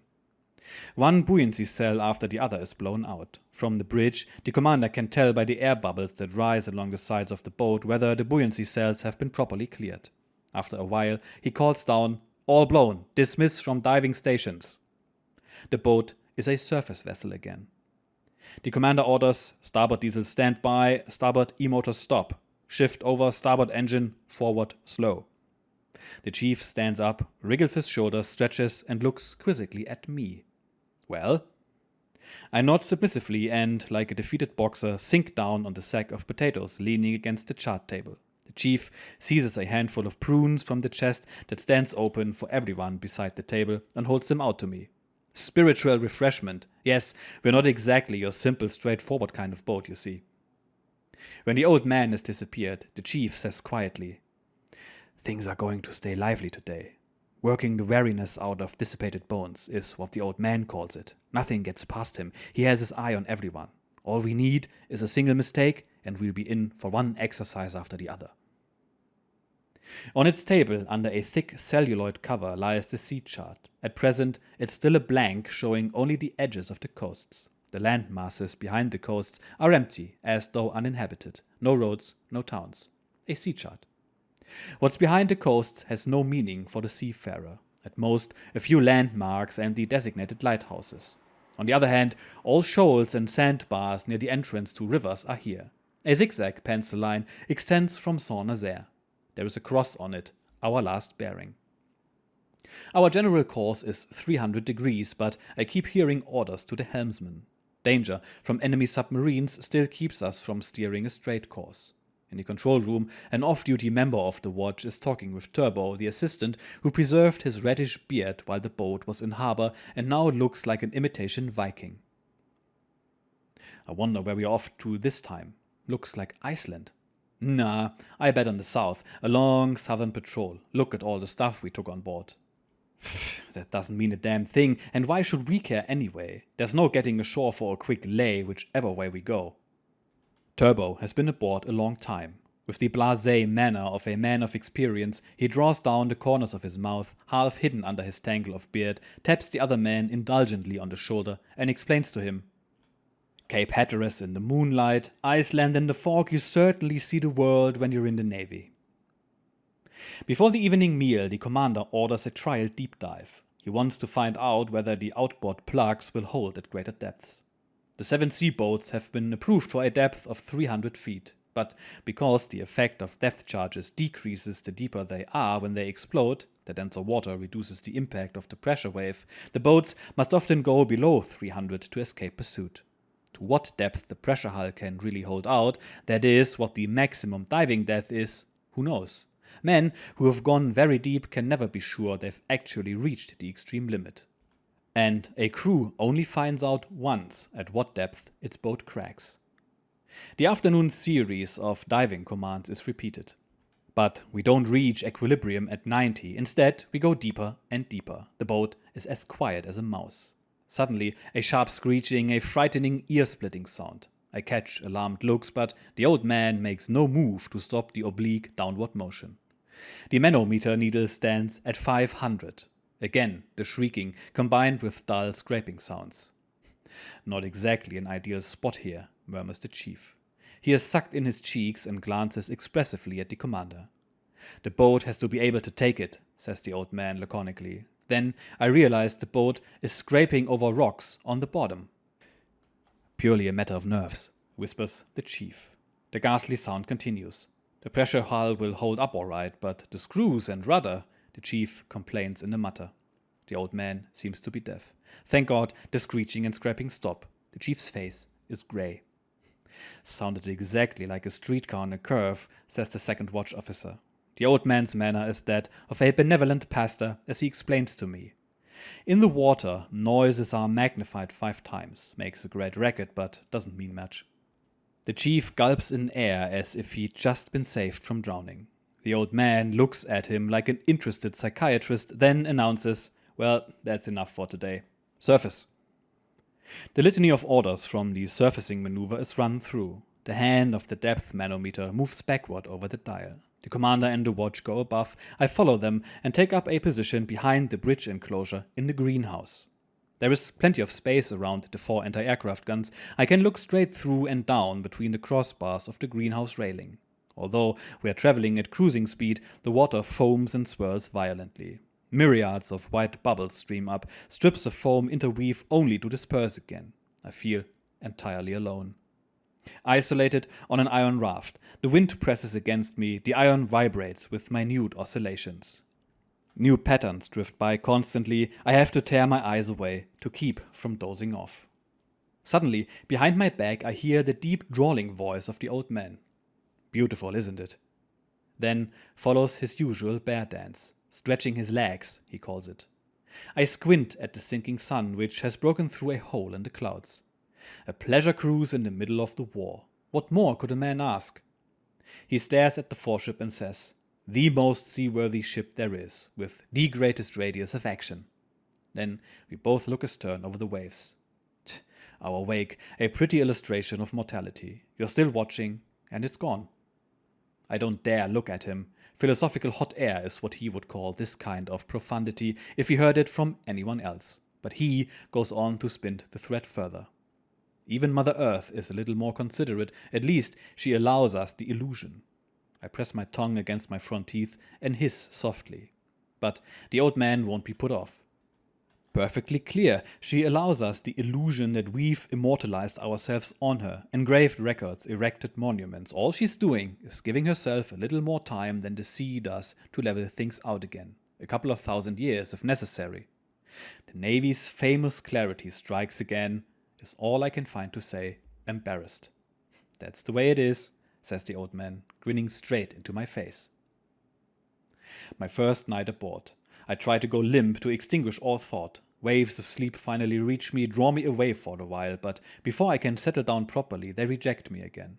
Am I asleep or awake? The heat, the stench of oil, the whole boat quivers with a thin vibration. The engines communicate their rhythm to the smallest rivet. The diesels run all night. Every change of watch startles me wide awake. Each time the hatch opens or is slammed shut in its frame, I'm dragged back from the verge of unconsciousness. It's very different from awakening on a conventional ship. Instead of the ocean foaming beyond a porthole, there is only harsh electric light. Heavy-headed, lead in my skull from the engine fumes. For half an hour now, deafening radio music has been rasping at my nerves. Beneath me, I see 2 bent backs, but no place to put my dangling foot. If I were to get out of my bunk now, I would have to step between the half-finished food and the scraps of white bread turning to mush in puddles of coffee. The whole table is a slimy mess. The sight of pale yellow scrambled eggs makes my gorge rise. From the engine room comes the stench of lubricating oil. "Damn it, man, get that hatch shut!" Hinrich, the radio man, looks despairingly at the ceiling. When he discovers me, he stares, his eyes still gummed half shut, as though I were an apparition. "Give us another shot of that coffee from the clay hypo," says the E-mate Pilgrim. Clearly, I should have got out of my bunk earlier. I can't trample through their breakfast now, so I let myself sink back and listen. "Come on, get your fat ass out of there." Like baby shit, these scrambled eggs. I can't stand the smell of this powdered stuff. Want to keep hens in the control room? The thought of chickens, white leghorns, in the control room nesting on the trim valve controls cheers me up. I conjure up a vivid picture of their greenish-white muck smeared on the floor plates, amid clotted chicken feathers, and I can hear their silly cackling in my ears. As a child, I hated to touch chickens. I can't stand them now either, the smell of boiled chicken feathers, the pale yellow skin, the fatty Pope's nose. The loudspeaker thunders through the boat. I am Lily, your Lily from Nyanka. That's in Cameroon, right on the tanker. The loudspeaker can be turned down a little, but it can't be turned off since it's also used to transmit commands. So we have to acquiesce to the whims of the radio man or his assistant who selects the records in his shack. Lily seems to have caught the assistant's fancy. He's playing it for the second time this morning. I shudder at the realization that it's really only between 4 and 5 a.m., but to avoid the process of conversion in radio communications, we operate on German summertime. Besides, we are now so far west of the prime meridian that between the sun time of our position and the time shown by our clocks, there must be more than another hour's difference. Essentially, it doesn't matter when we set the beginning of the day. The electric light is on 24 hours and the changing of the watches occurs at intervals that have nothing to do with the time of day. It's time to drag myself out of the covers. I say, "Excuse me," and force one foot down between the two men who are squatting on the bunk below. "All good things come from above," I hear Pilgrim say. While I search for my shoes, which I thought I had safely jammed behind two pipes, I carry on a morning chat with the control room mate who is sitting close beside me on a folding chair. "Well, how does it look?" Comme ci, comme ça, Herr Leutnant." "Barometer?" "Rising." I thoughtfully scratch the fluff from the wool blankets out of the stubble on my face. The comb I run over my head turns black immediately. My hair catches the particles in the oil fumes like a filter. From my locker, I dig out a washcloth and soap. I would like to wash in the forward head, but a quick glance through the circular hatch tells me that's impossible at the moment. The red light is on. So I simply wipe my eyes and stow the washcloth and soap in my trouser pocket for the time being. The light signal was rigged up by the chief. It goes on as soon as the latch on the inside is turned to occupied. One of the nice inventions that reduce wear and tear, for now no one needs to work his way in uncertainty along the narrow gangway from the end of the boat to the other, only to be brought up short in front of a locked door. As I leave the wardroom, I hear Pilgrim croon. The morning shit comes soon or late, although till evening you may wait. And immediately there is a rumbling in my belly. I apply the Coué method. There is no rumbling in my belly. In my belly, there is peace. In my belly, there is quiet and serenity. The chief comes in from his morning visit to the engine room, his hands oily. The first watch officer is nowhere to be seen, nor is the second engineer. The commander is probably washing. The second watch officer is still on duty. The cook had been wakened at 0600. Along with the pale scrambled eggs that come to the table cold, there is bread, butter, and black coffee called Negro Sweat. Against this brew, my stomach protests violently. The cramping and rumbling in my gut get worse. I take a quick look to see whether cabin H is finally free. "Don't you like it?" the chief inquires. "I don't know, it isn't exactly a taste thrill." "You ought to try brushing your teeth first, then perhaps it'll taste better," the chief advises, chewing with both cheeks stuffed. The commander comes out of his cubbyhole with toothpaste spattered on his cheek and his beard darkened with moisture. He says, "Good morning to you, unwashed heroes of the sea," edges himself into his corner and stares into space. No one dares to say a word. Finally, he asks for the code word of the day. "Procul negotiis," the chief proposes and translates immediately so as not to show anyone up. "Far from business cares." The commander nods. "Education, education, excellent." The loudspeakers blare a torch song. Now, the heavy morning traffic has started up. Every few minutes, someone forces his way through the officer's mess. Since I sit on my folding chair in the middle of the gangway, I have to get up each time. My guts are now in upheaval. Damn it, when will the idiot in there finally come out? The whole thing would be no problem if demand for the head were evenly spaced. If there were no rush hour like this morning, midnight is just as bad because the watch from the bridge and the watch from the engine room go off duty simultaneously. 8 people then want to use it at the same time. Last night, 2 of the men still waiting in the control room were doubled up as though they'd been kicked in the belly. At last, the door to cabin H opens. The first watch officer. I snatch my things and almost tear the door out of his hand. Over the tiny wash basin in cabin H, there is even a faucet for fresh water. It isn't running, but in any case, it's only to be used for brushing teeth and a cat's lick with a washcloth. I can use the saltwater tap and manage to achieve a sort of half lather with the saltwater soap provided, but I can't make myself gargle with the briny water. When I turn up again in the officers' mess, everyone is still sitting around the table in silence, following the commander's example. From the loudspeaker, a melting voice inquires, "Do you love me? It was only yesterday that you said no." The chief sighs audibly and rolls his eyes. I take a large swallow of coffee and swirl it back and forth until its foaming force the brown liquid through the narrow openings between my teeth, let it gurgle through a gap, and shoot it from my right cheek into the left until all the encrusted spittle and deposits are washed away. Then I swallow. Now I can breathe better through my mouth. Next, a deep breath through my nose. My throat and respiratory tract are clear. The coffee tastes better too. The chief was right. After breakfast, the commander goes to work on the ship's log with undisguised reluctance. He announces special instruction for the petty officers an hour later. The chief disappears aft again. The first watch officer busies himself with some kind of paperwork. The steward comes to clear away. Ship's routine. On my way aft, I pass through the control room, and the round opening of the tower hatch is still filled with black night. The air coming in from above is cold and damp. "Let's go," I say to myself, and put my left foot on the aluminum ladder, although I don't feel the slightest desire to go on deck. Now, the right leg, come on. I'm at the level of the helmsman, who is sitting bent over his dimly lit dials in the tower. "Permission to come onto the bridge?" "Granted," the voice of the second watch officer. I push my head over the rim and politely say good morning. It takes a while for my eyes to adjust themselves to the darkness so that I can make out the horizon. High in the sky, a few pale stars still shimmer faintly. Above the eastern horizon, a red band of light is slowly emerging. Gradually, the water brightens too. I shiver. Kriechbaum, the navigator, comes up. Silently he looks around, sniffs hard, and has the sextant handed up to him. "Stopwatch ready?" he shouts down in a hoarse voice. "Aye, aye, sir," comes the report from far below. The navigator points his instruments at Saturn and puts his right eye to the eyepiece. For a while he remains motionless, then he lowers the sextant and turns the screw. He brings Saturn from the heavens and places it precisely on the horizon. "Attention, Saturn, 0, he shouts below. In the control room, the time is recorded. The navigator has difficulty reading the figures in the half-flight.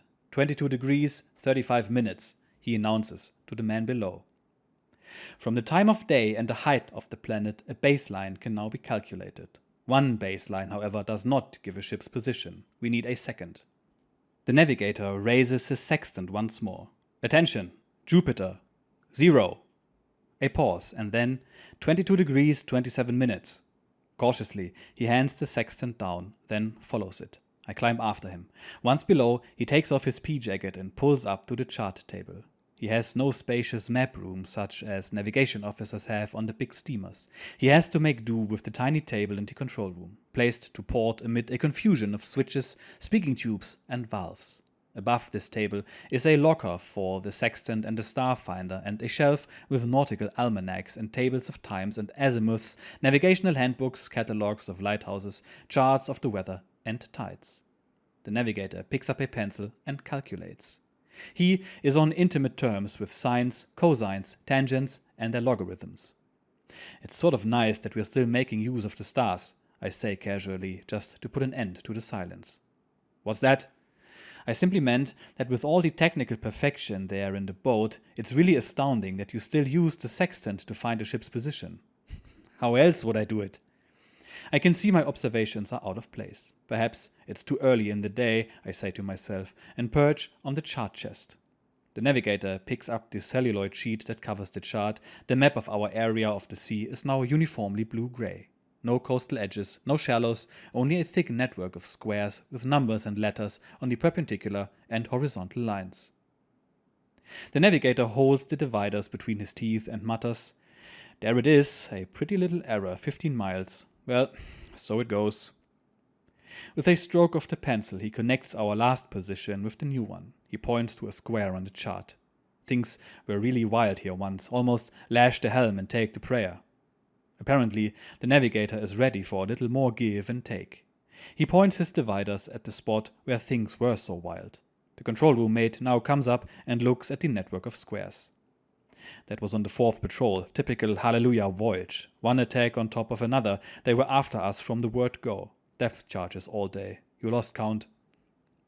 The navigator keeps his eyes on the dividers as though they still hold science importance for him. Then he takes a deep breath, snaps them together, and abruptly thrusts them away.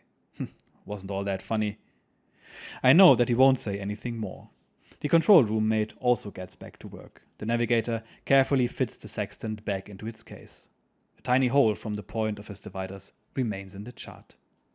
Since there is still considerable confusion in the boat, I clamber back onto the bridge so as not to be in the way. The clouds are now sharply defined mosaics inlaid in the grey-blue sky. One of them drifts in front of the sun. Its shadow wipes away the greenish-white radiance from the sea. The cloud is so large that its lower edge dips beneath the horizon, but there are holes in it through which the sun's rays start at an angle. The beams seem to come from a projector traversing the sea. One of them sweeps directly over our boat, and for a while it illuminates us like a huge theatrical spotlight. "Aircraft on the left!"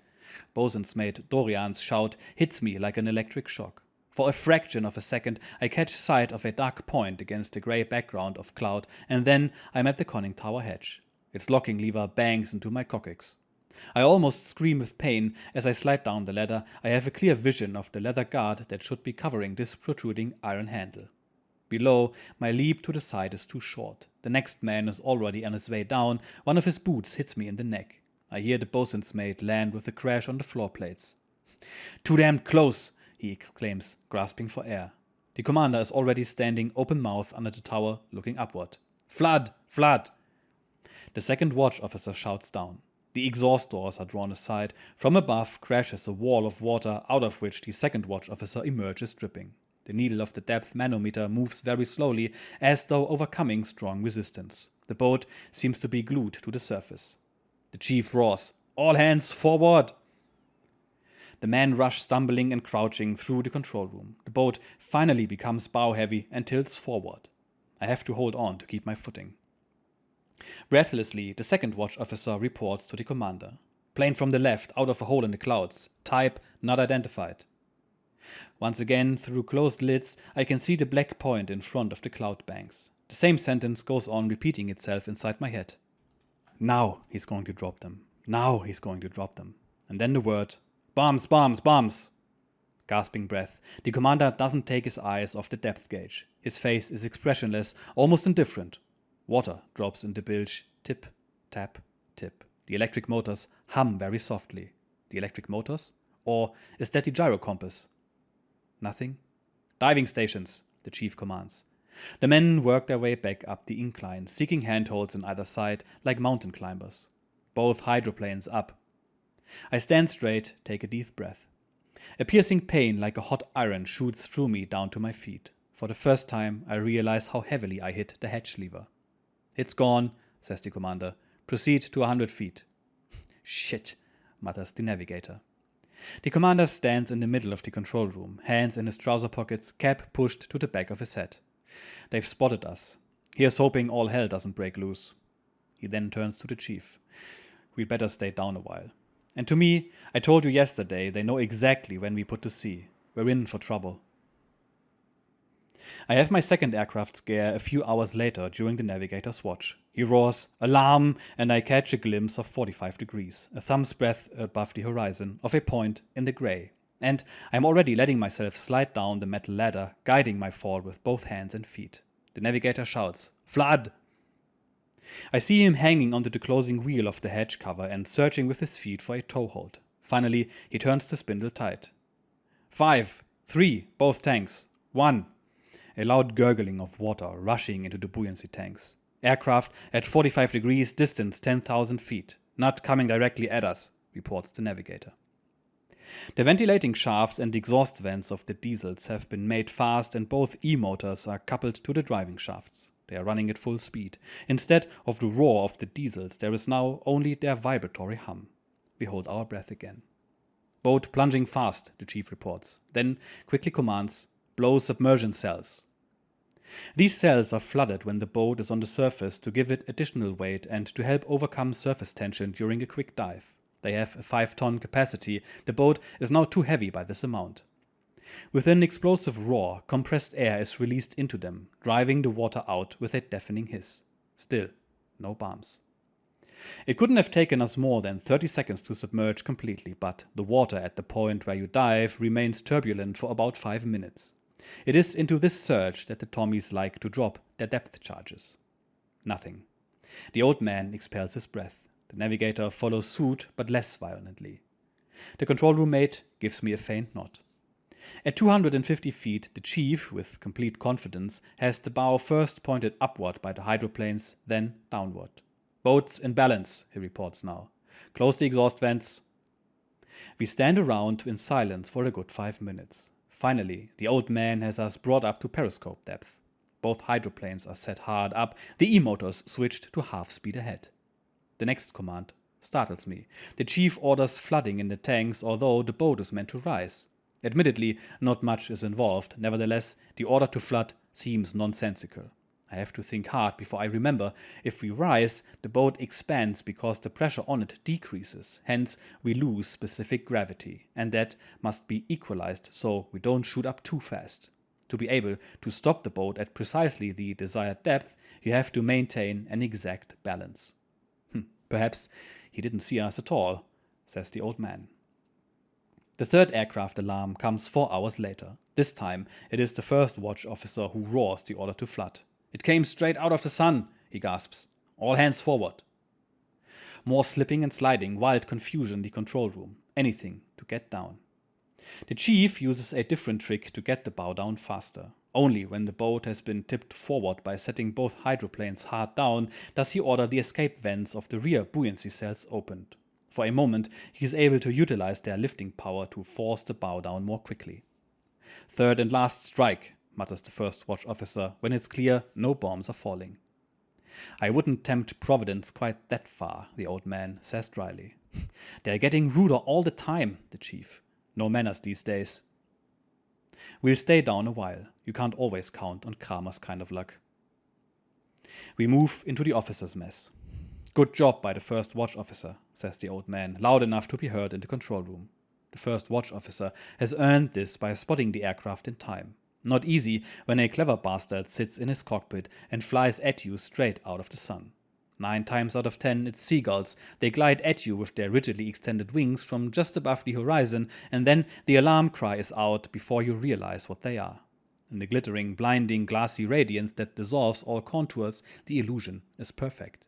But the 10th time, the approaching gull turns into a plane. When attacked from the air, always turn to windward, says the old man. The first watch officer did it just right. The plane gets too much wind on its wing as it banks and is forced outward. Doesn't make that much difference, but we need every foot we can get. I'll remember. As for the flyers they are sending out nowadays, all you can say is hats off. The old man bites his lower lip, nods a couple of times, narrows his eyes and says, there they sit in their windmills, absolutely alone, and yet they attack like Blücher at Waterloo. They could simply drop their bombs into the drink and shoot their machine guns into the blue. Who'd know the difference? He continues to sing the praises of the Royal Air Force. The bomber pilots that attack our bases aren't exactly lily-livered either. How many was it we brought down last time? 8, I reply. One crashed almost on our roof in La Baule, right between the pine trees. I'm never going to eat calf's brains on toast again. What do you mean? There were still 3 men inside. The cockpit was completely ripped open. They had brought a lot of sandwiches with them, snow-white bread top and bottom, roast meat and lettuce in between, and all over one of them, the pilot's brains. I wanted to get hold of the papers, anything at all, but the plane was already on fire and suddenly the machine gun ammo started going off, so I had to scram. I try to read a nautical handbook. After a while, I just catch the old man's voice. The pilot that got the Gneisenau must have been quite a boy. No emergency rations in his pocket, just condoms. I put the book away. Obviously, he was planning to finish off his mission with a visit to the whorehouse on the Rue de la Paix. The Canadians are practical about these things, says the chief. Alas, that's where he made the mistake, says the old man. But What a mad performance. Down in a spiral glide, nobody noticed anything at first, no flak, no shooting, and then to position himself perfectly and release the bomb, pure circus stuff. It was a shame he didn't come out of it. They say he hit the water like a stone. Well, we might as well try again. I climb into the control room behind the old man and the chief. The chief reports, boat ready to surface. Surface, orders the commander, and climbs up the ladder. Blow the tanks.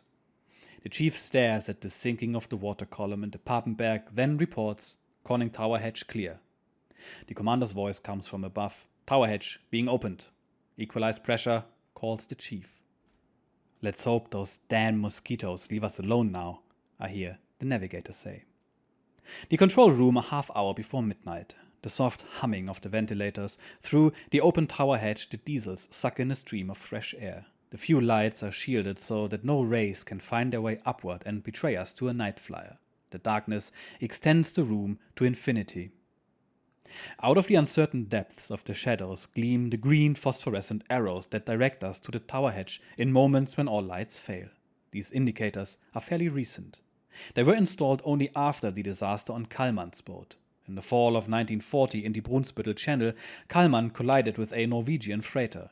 His little boat, without watertight bulkheads, was hit directly behind the control room and split open so completely that it sank in seconds. Only those on deck escaped. When the boat was raised, and Kallmann had to be present, some of the crew were found in the control room crowded together, not under the tower, but on the other side of the periscope shaft, in exactly the wrong place. But are our green arrows really any use? If the boat sinks here, it will sink thousands of feet, and the pointers can go on gleaming till doomsday. In the semi-darkness, the control room is huge. The only gleam of light is forward, where it sharply defines the circle of the hatch opening and the other end of the compartment.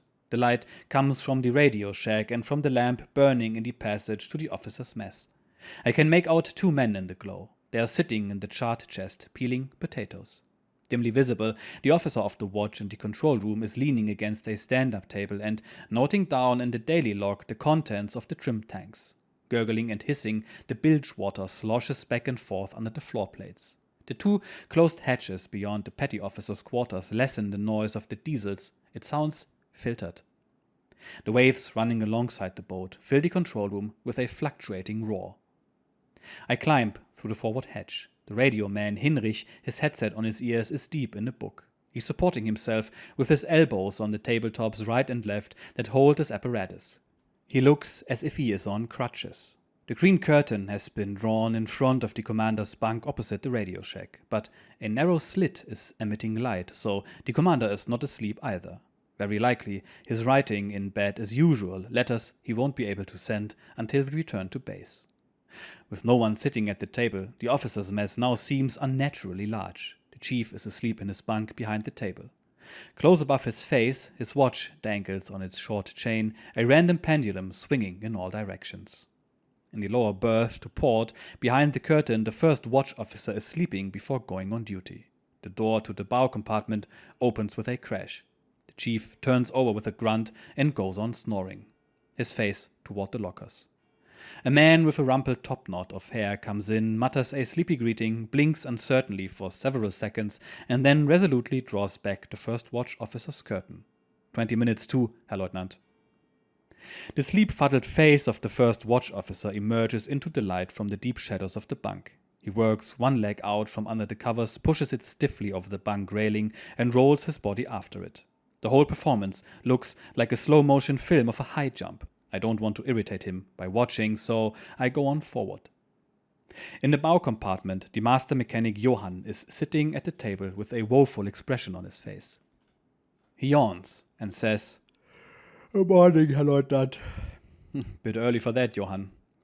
Johann ignores this and slowly raises himself to his feet. Two weak bulbs provide the bow compartment with no more than half light. A heavy, sour fog meets me. Sweat, oil, bilge, the smell of wet clothing. Here, toward the bow, is where you feel the rolling of the boat most. Two shadowy figures are staggering back and forth in front of the torpedo tube supports. I hear them cursing. Antisocial bastards, enough to drive you to revolution. Middle of the night. From the hammocks emerge two men, then a third from the portside bunk. Fuck it all. that must be Ario. Since the boat is rolling heavily, the two of them make a number of fruitless attempts before they succeed in getting their sea boots on. Filthy weather, eh? One says. Going to get our feet wet again. They work their way into heavy sweaters and wrap towels around their necks so that no water can get in under their collars once they put their rubber jackets on in the control room. The men of the preceding watch come down the ladder stiffly. They are soaking wet. The navigator has turned up his collar and drawn his southwester down over his face. The faces of the others are whipped red by the spray.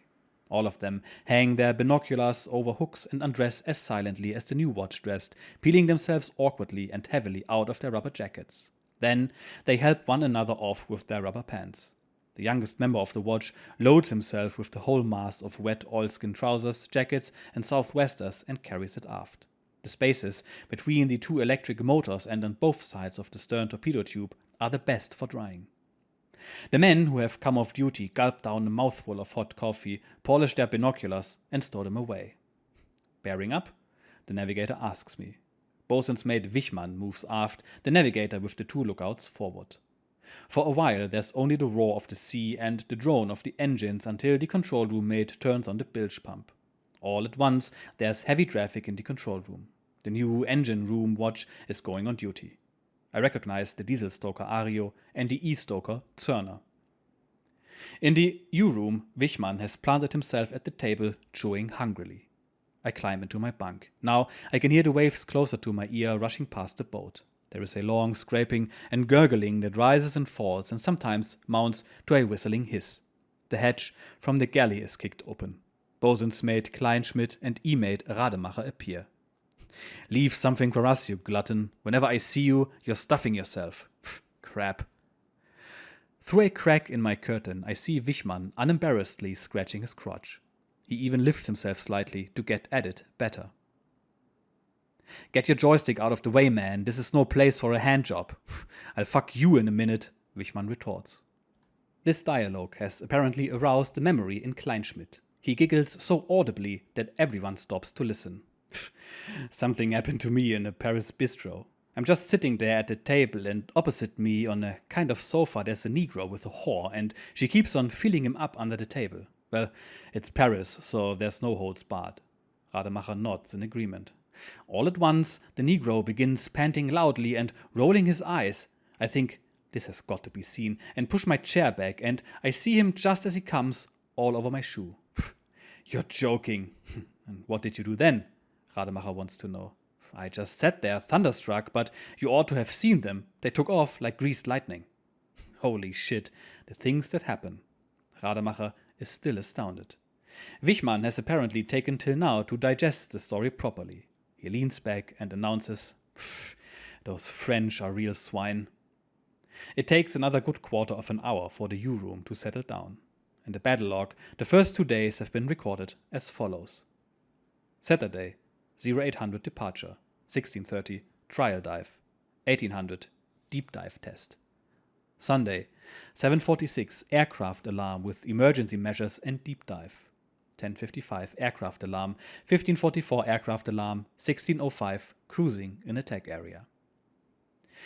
You've still got eyes like an albino rabbit, the chief needles me. It's the 3rd day at sea. No wonder those last days on shore were pretty rough. That's what I heard. They say you were right there for the famous brawl in the Majestic. That was the night before Thomsen, right?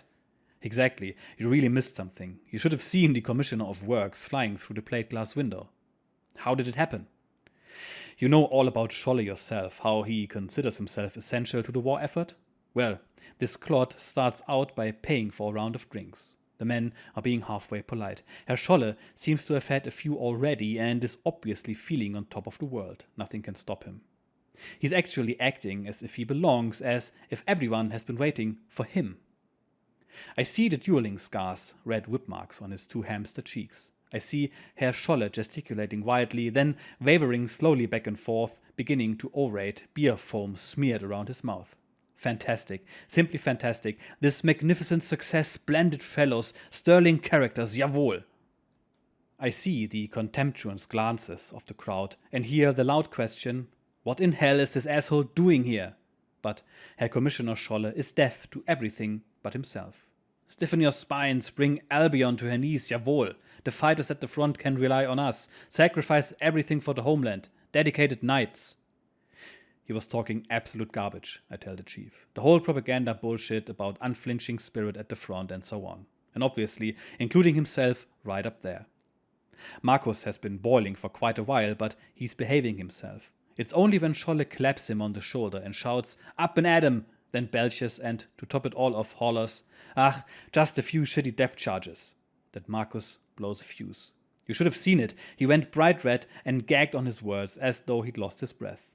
But the others, they were up on their feet in a single motion. Table and chairs, everything knocked over, they grabbed the commissioner by the wrists and ankles and off they went through the bar, half dragging him, half carrying him, right down the corridor. The idea was to heave him through the door with a kick in his brass head ass, but the bosun suddenly had a better one. Probably because they were holding the commissioner at both ends like a hammock, the bosun had them line him up, roaring and struggling parallel to the big plate glass window, then ordered, "One good hard swing, and at the count of 3, let go." They got the idea. 1, and 2, and 3. You should have seen it. The commissioner sailed through the air, there was the crash of breaking glass, and he was lying on the street. I can still hear the impact and the splintering of the glass on the pavement, and the bosun saying, "That's that." But it isn't. Silently, the 4 about-face marched back through the long room to their places, dust off their hands as though they had been touching something dirty, and reached for their glasses. "Stupid pig," says one of the crew.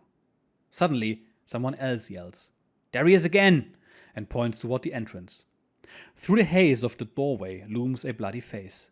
He's looking for his Himmler spectacles. They're on their feet again. Drunk as they are, they're at the door in a flash and dragging the Commissioner of Works across the threshold. One of them kicks loose the Commissioner's leg, which is caught in the door jamb. Then the door is slammed. Perhaps he's had enough now, the stupid cunt. And then all that business with the military police? Apparently, they turned up an hour later when only the petty officers and the men were left, and there was a real brawl. One of the police got a flesh wound in the upper thigh. Throughout the flotilla, there was general regret, said the chief, that it was not something else that got hit. I know why the chief has such a grudge against the watchdogs and so-called security agencies. He was on his way back from leave in Paris on the Admiral's train and had made himself comfortable for a doze in the midday heat, bottom button of his jacket undone, slumped down in his seat, alone in the compartment with a lieutenant, when a door was pushed open and the comedy began. He described the whole thing to me in the Royal.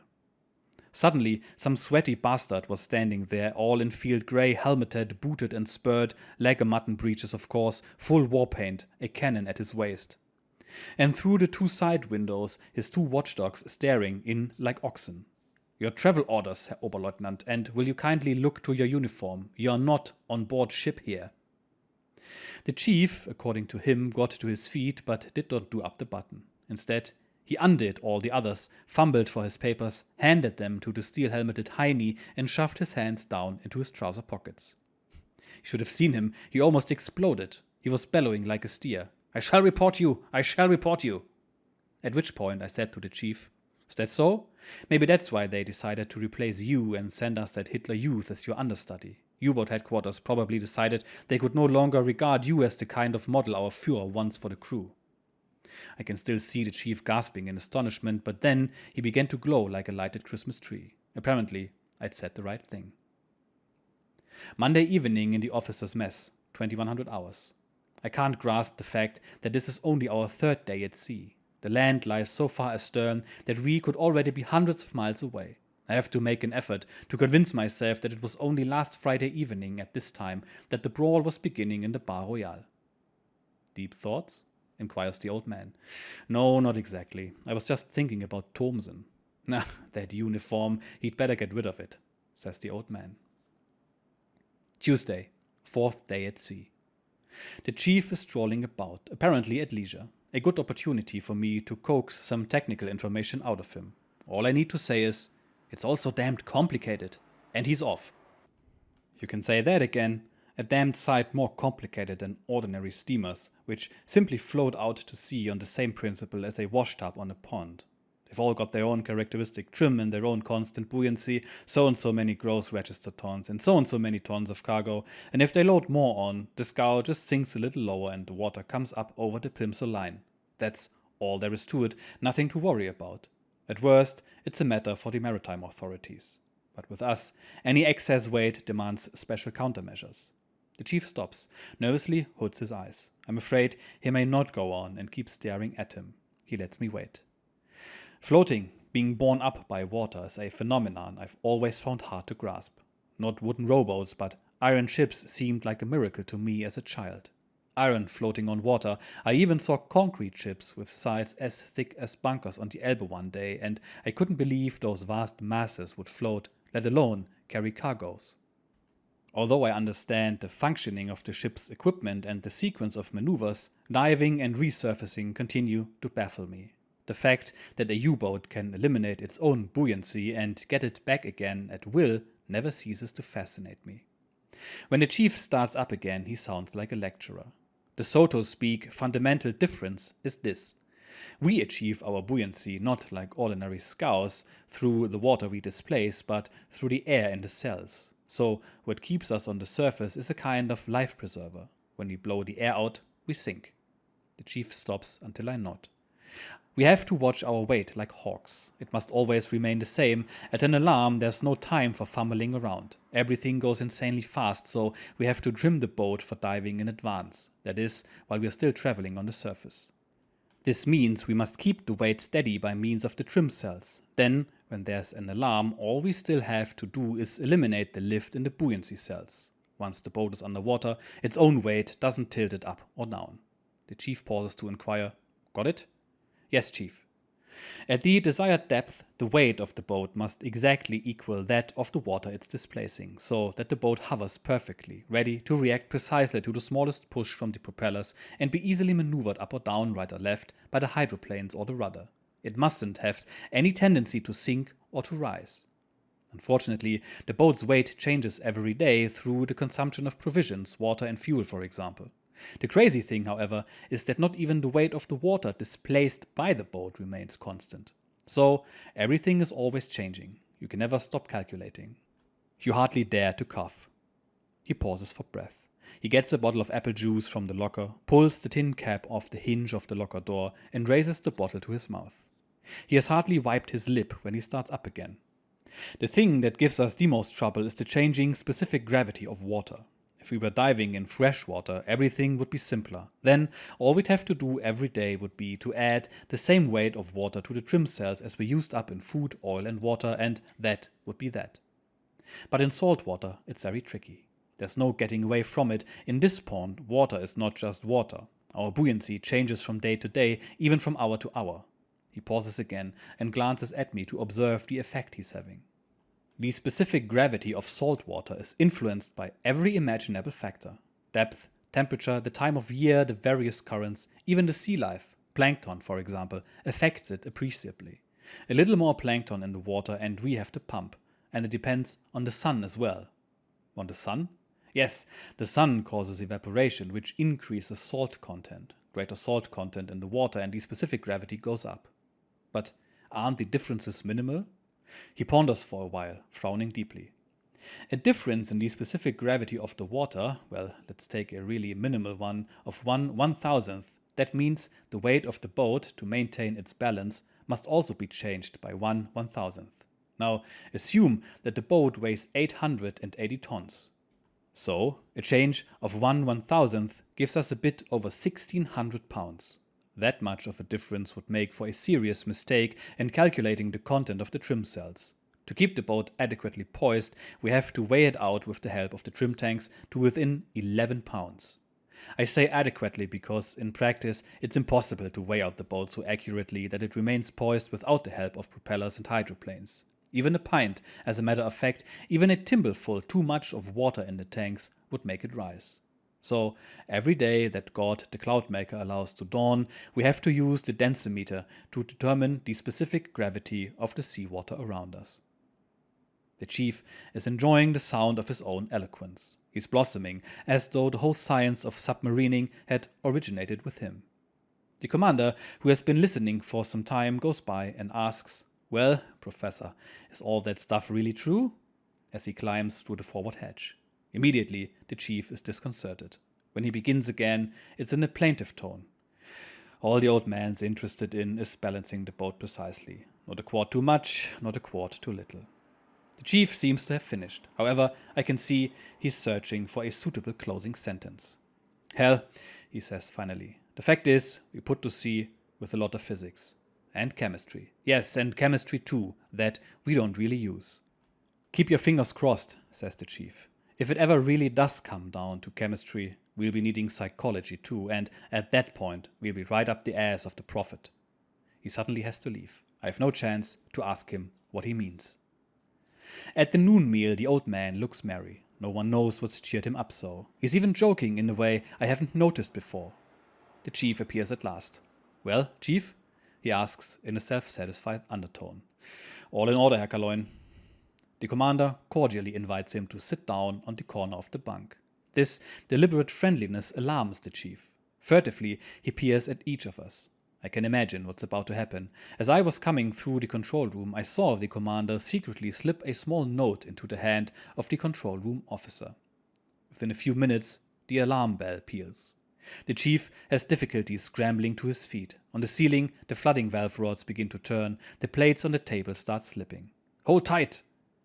The chief shoots an embittered glance at the old man, but it does no good. He has to struggle into the control room. "Very good, quick as a weasel." The old man jeers after him. The uproar coming from the control room confirms my belief that this is not a simple test alarm. It sounds very much like a disaster exercise. Everything on the table skids forward, crashing and clattering. I'm already stepping on splintered plates. The bow is getting steadily heavier. A questioning glance from the second watch officer, but the commander continues to behave as if all this had nothing to do with him.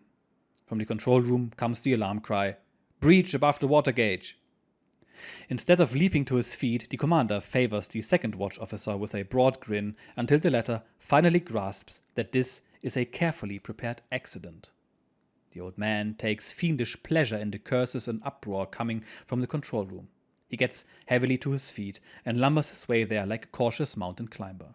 Rattling and tinkling everywhere, then a loud crash. Some massive object must have tipped over. The boat is now attempting a headstand. The first watch officer is looking surly. We gather the knives and forks together in a corner of the leather sofa. Goddamn mess it is. The whole table is smeared with remains of food. Unfair of the old man to choose a mealtime. The crew has to get used to this sort of thing. The Tommies have no consideration either. Practice is half the battle. The old man's mockery only adds to the confusion. Thank God, the boat is gradually coming back to an even keel. Now he turns considerate. He fixes the depth at 200 feet. The steward comes and silently cleans up the mess. After a quarter of an hour, the chief appears completely drenched and out of breath. The commander loans him his own fur-lined vest and pours out his tea with exaggerated courtesy. It all went off very well. The chief acknowledges the praise with a sour look. Now, says the commander. The chief leans back against the wall and lays his hands in his lap, palms up.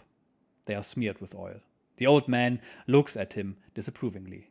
"But chief, what will our first watch officer think if you appear at the table like this?" The first watch officer instantly turns red. The chief pushes his hands into his trouser pockets and asks, "Better this way? As a matter of fact, I've already eaten." "But chief, you're starting to lose weight." "Eat, drink, and be merry, my children." The old man is munching away with bulging cheeks. Then, in the same derisive tone, he asks, "Wasn't there something you wanted to fix on the port diesel? Now's the time, and perhaps you'll have the starboard diesel overhauled while you're at it. We can stay down as long as it takes. Anything you like." What can the chief do but disappear aft, looking resigned? The old man grins around the table and says, "Let's get some life into this damn tub. That endless loafing around back at base still sticks in my throat."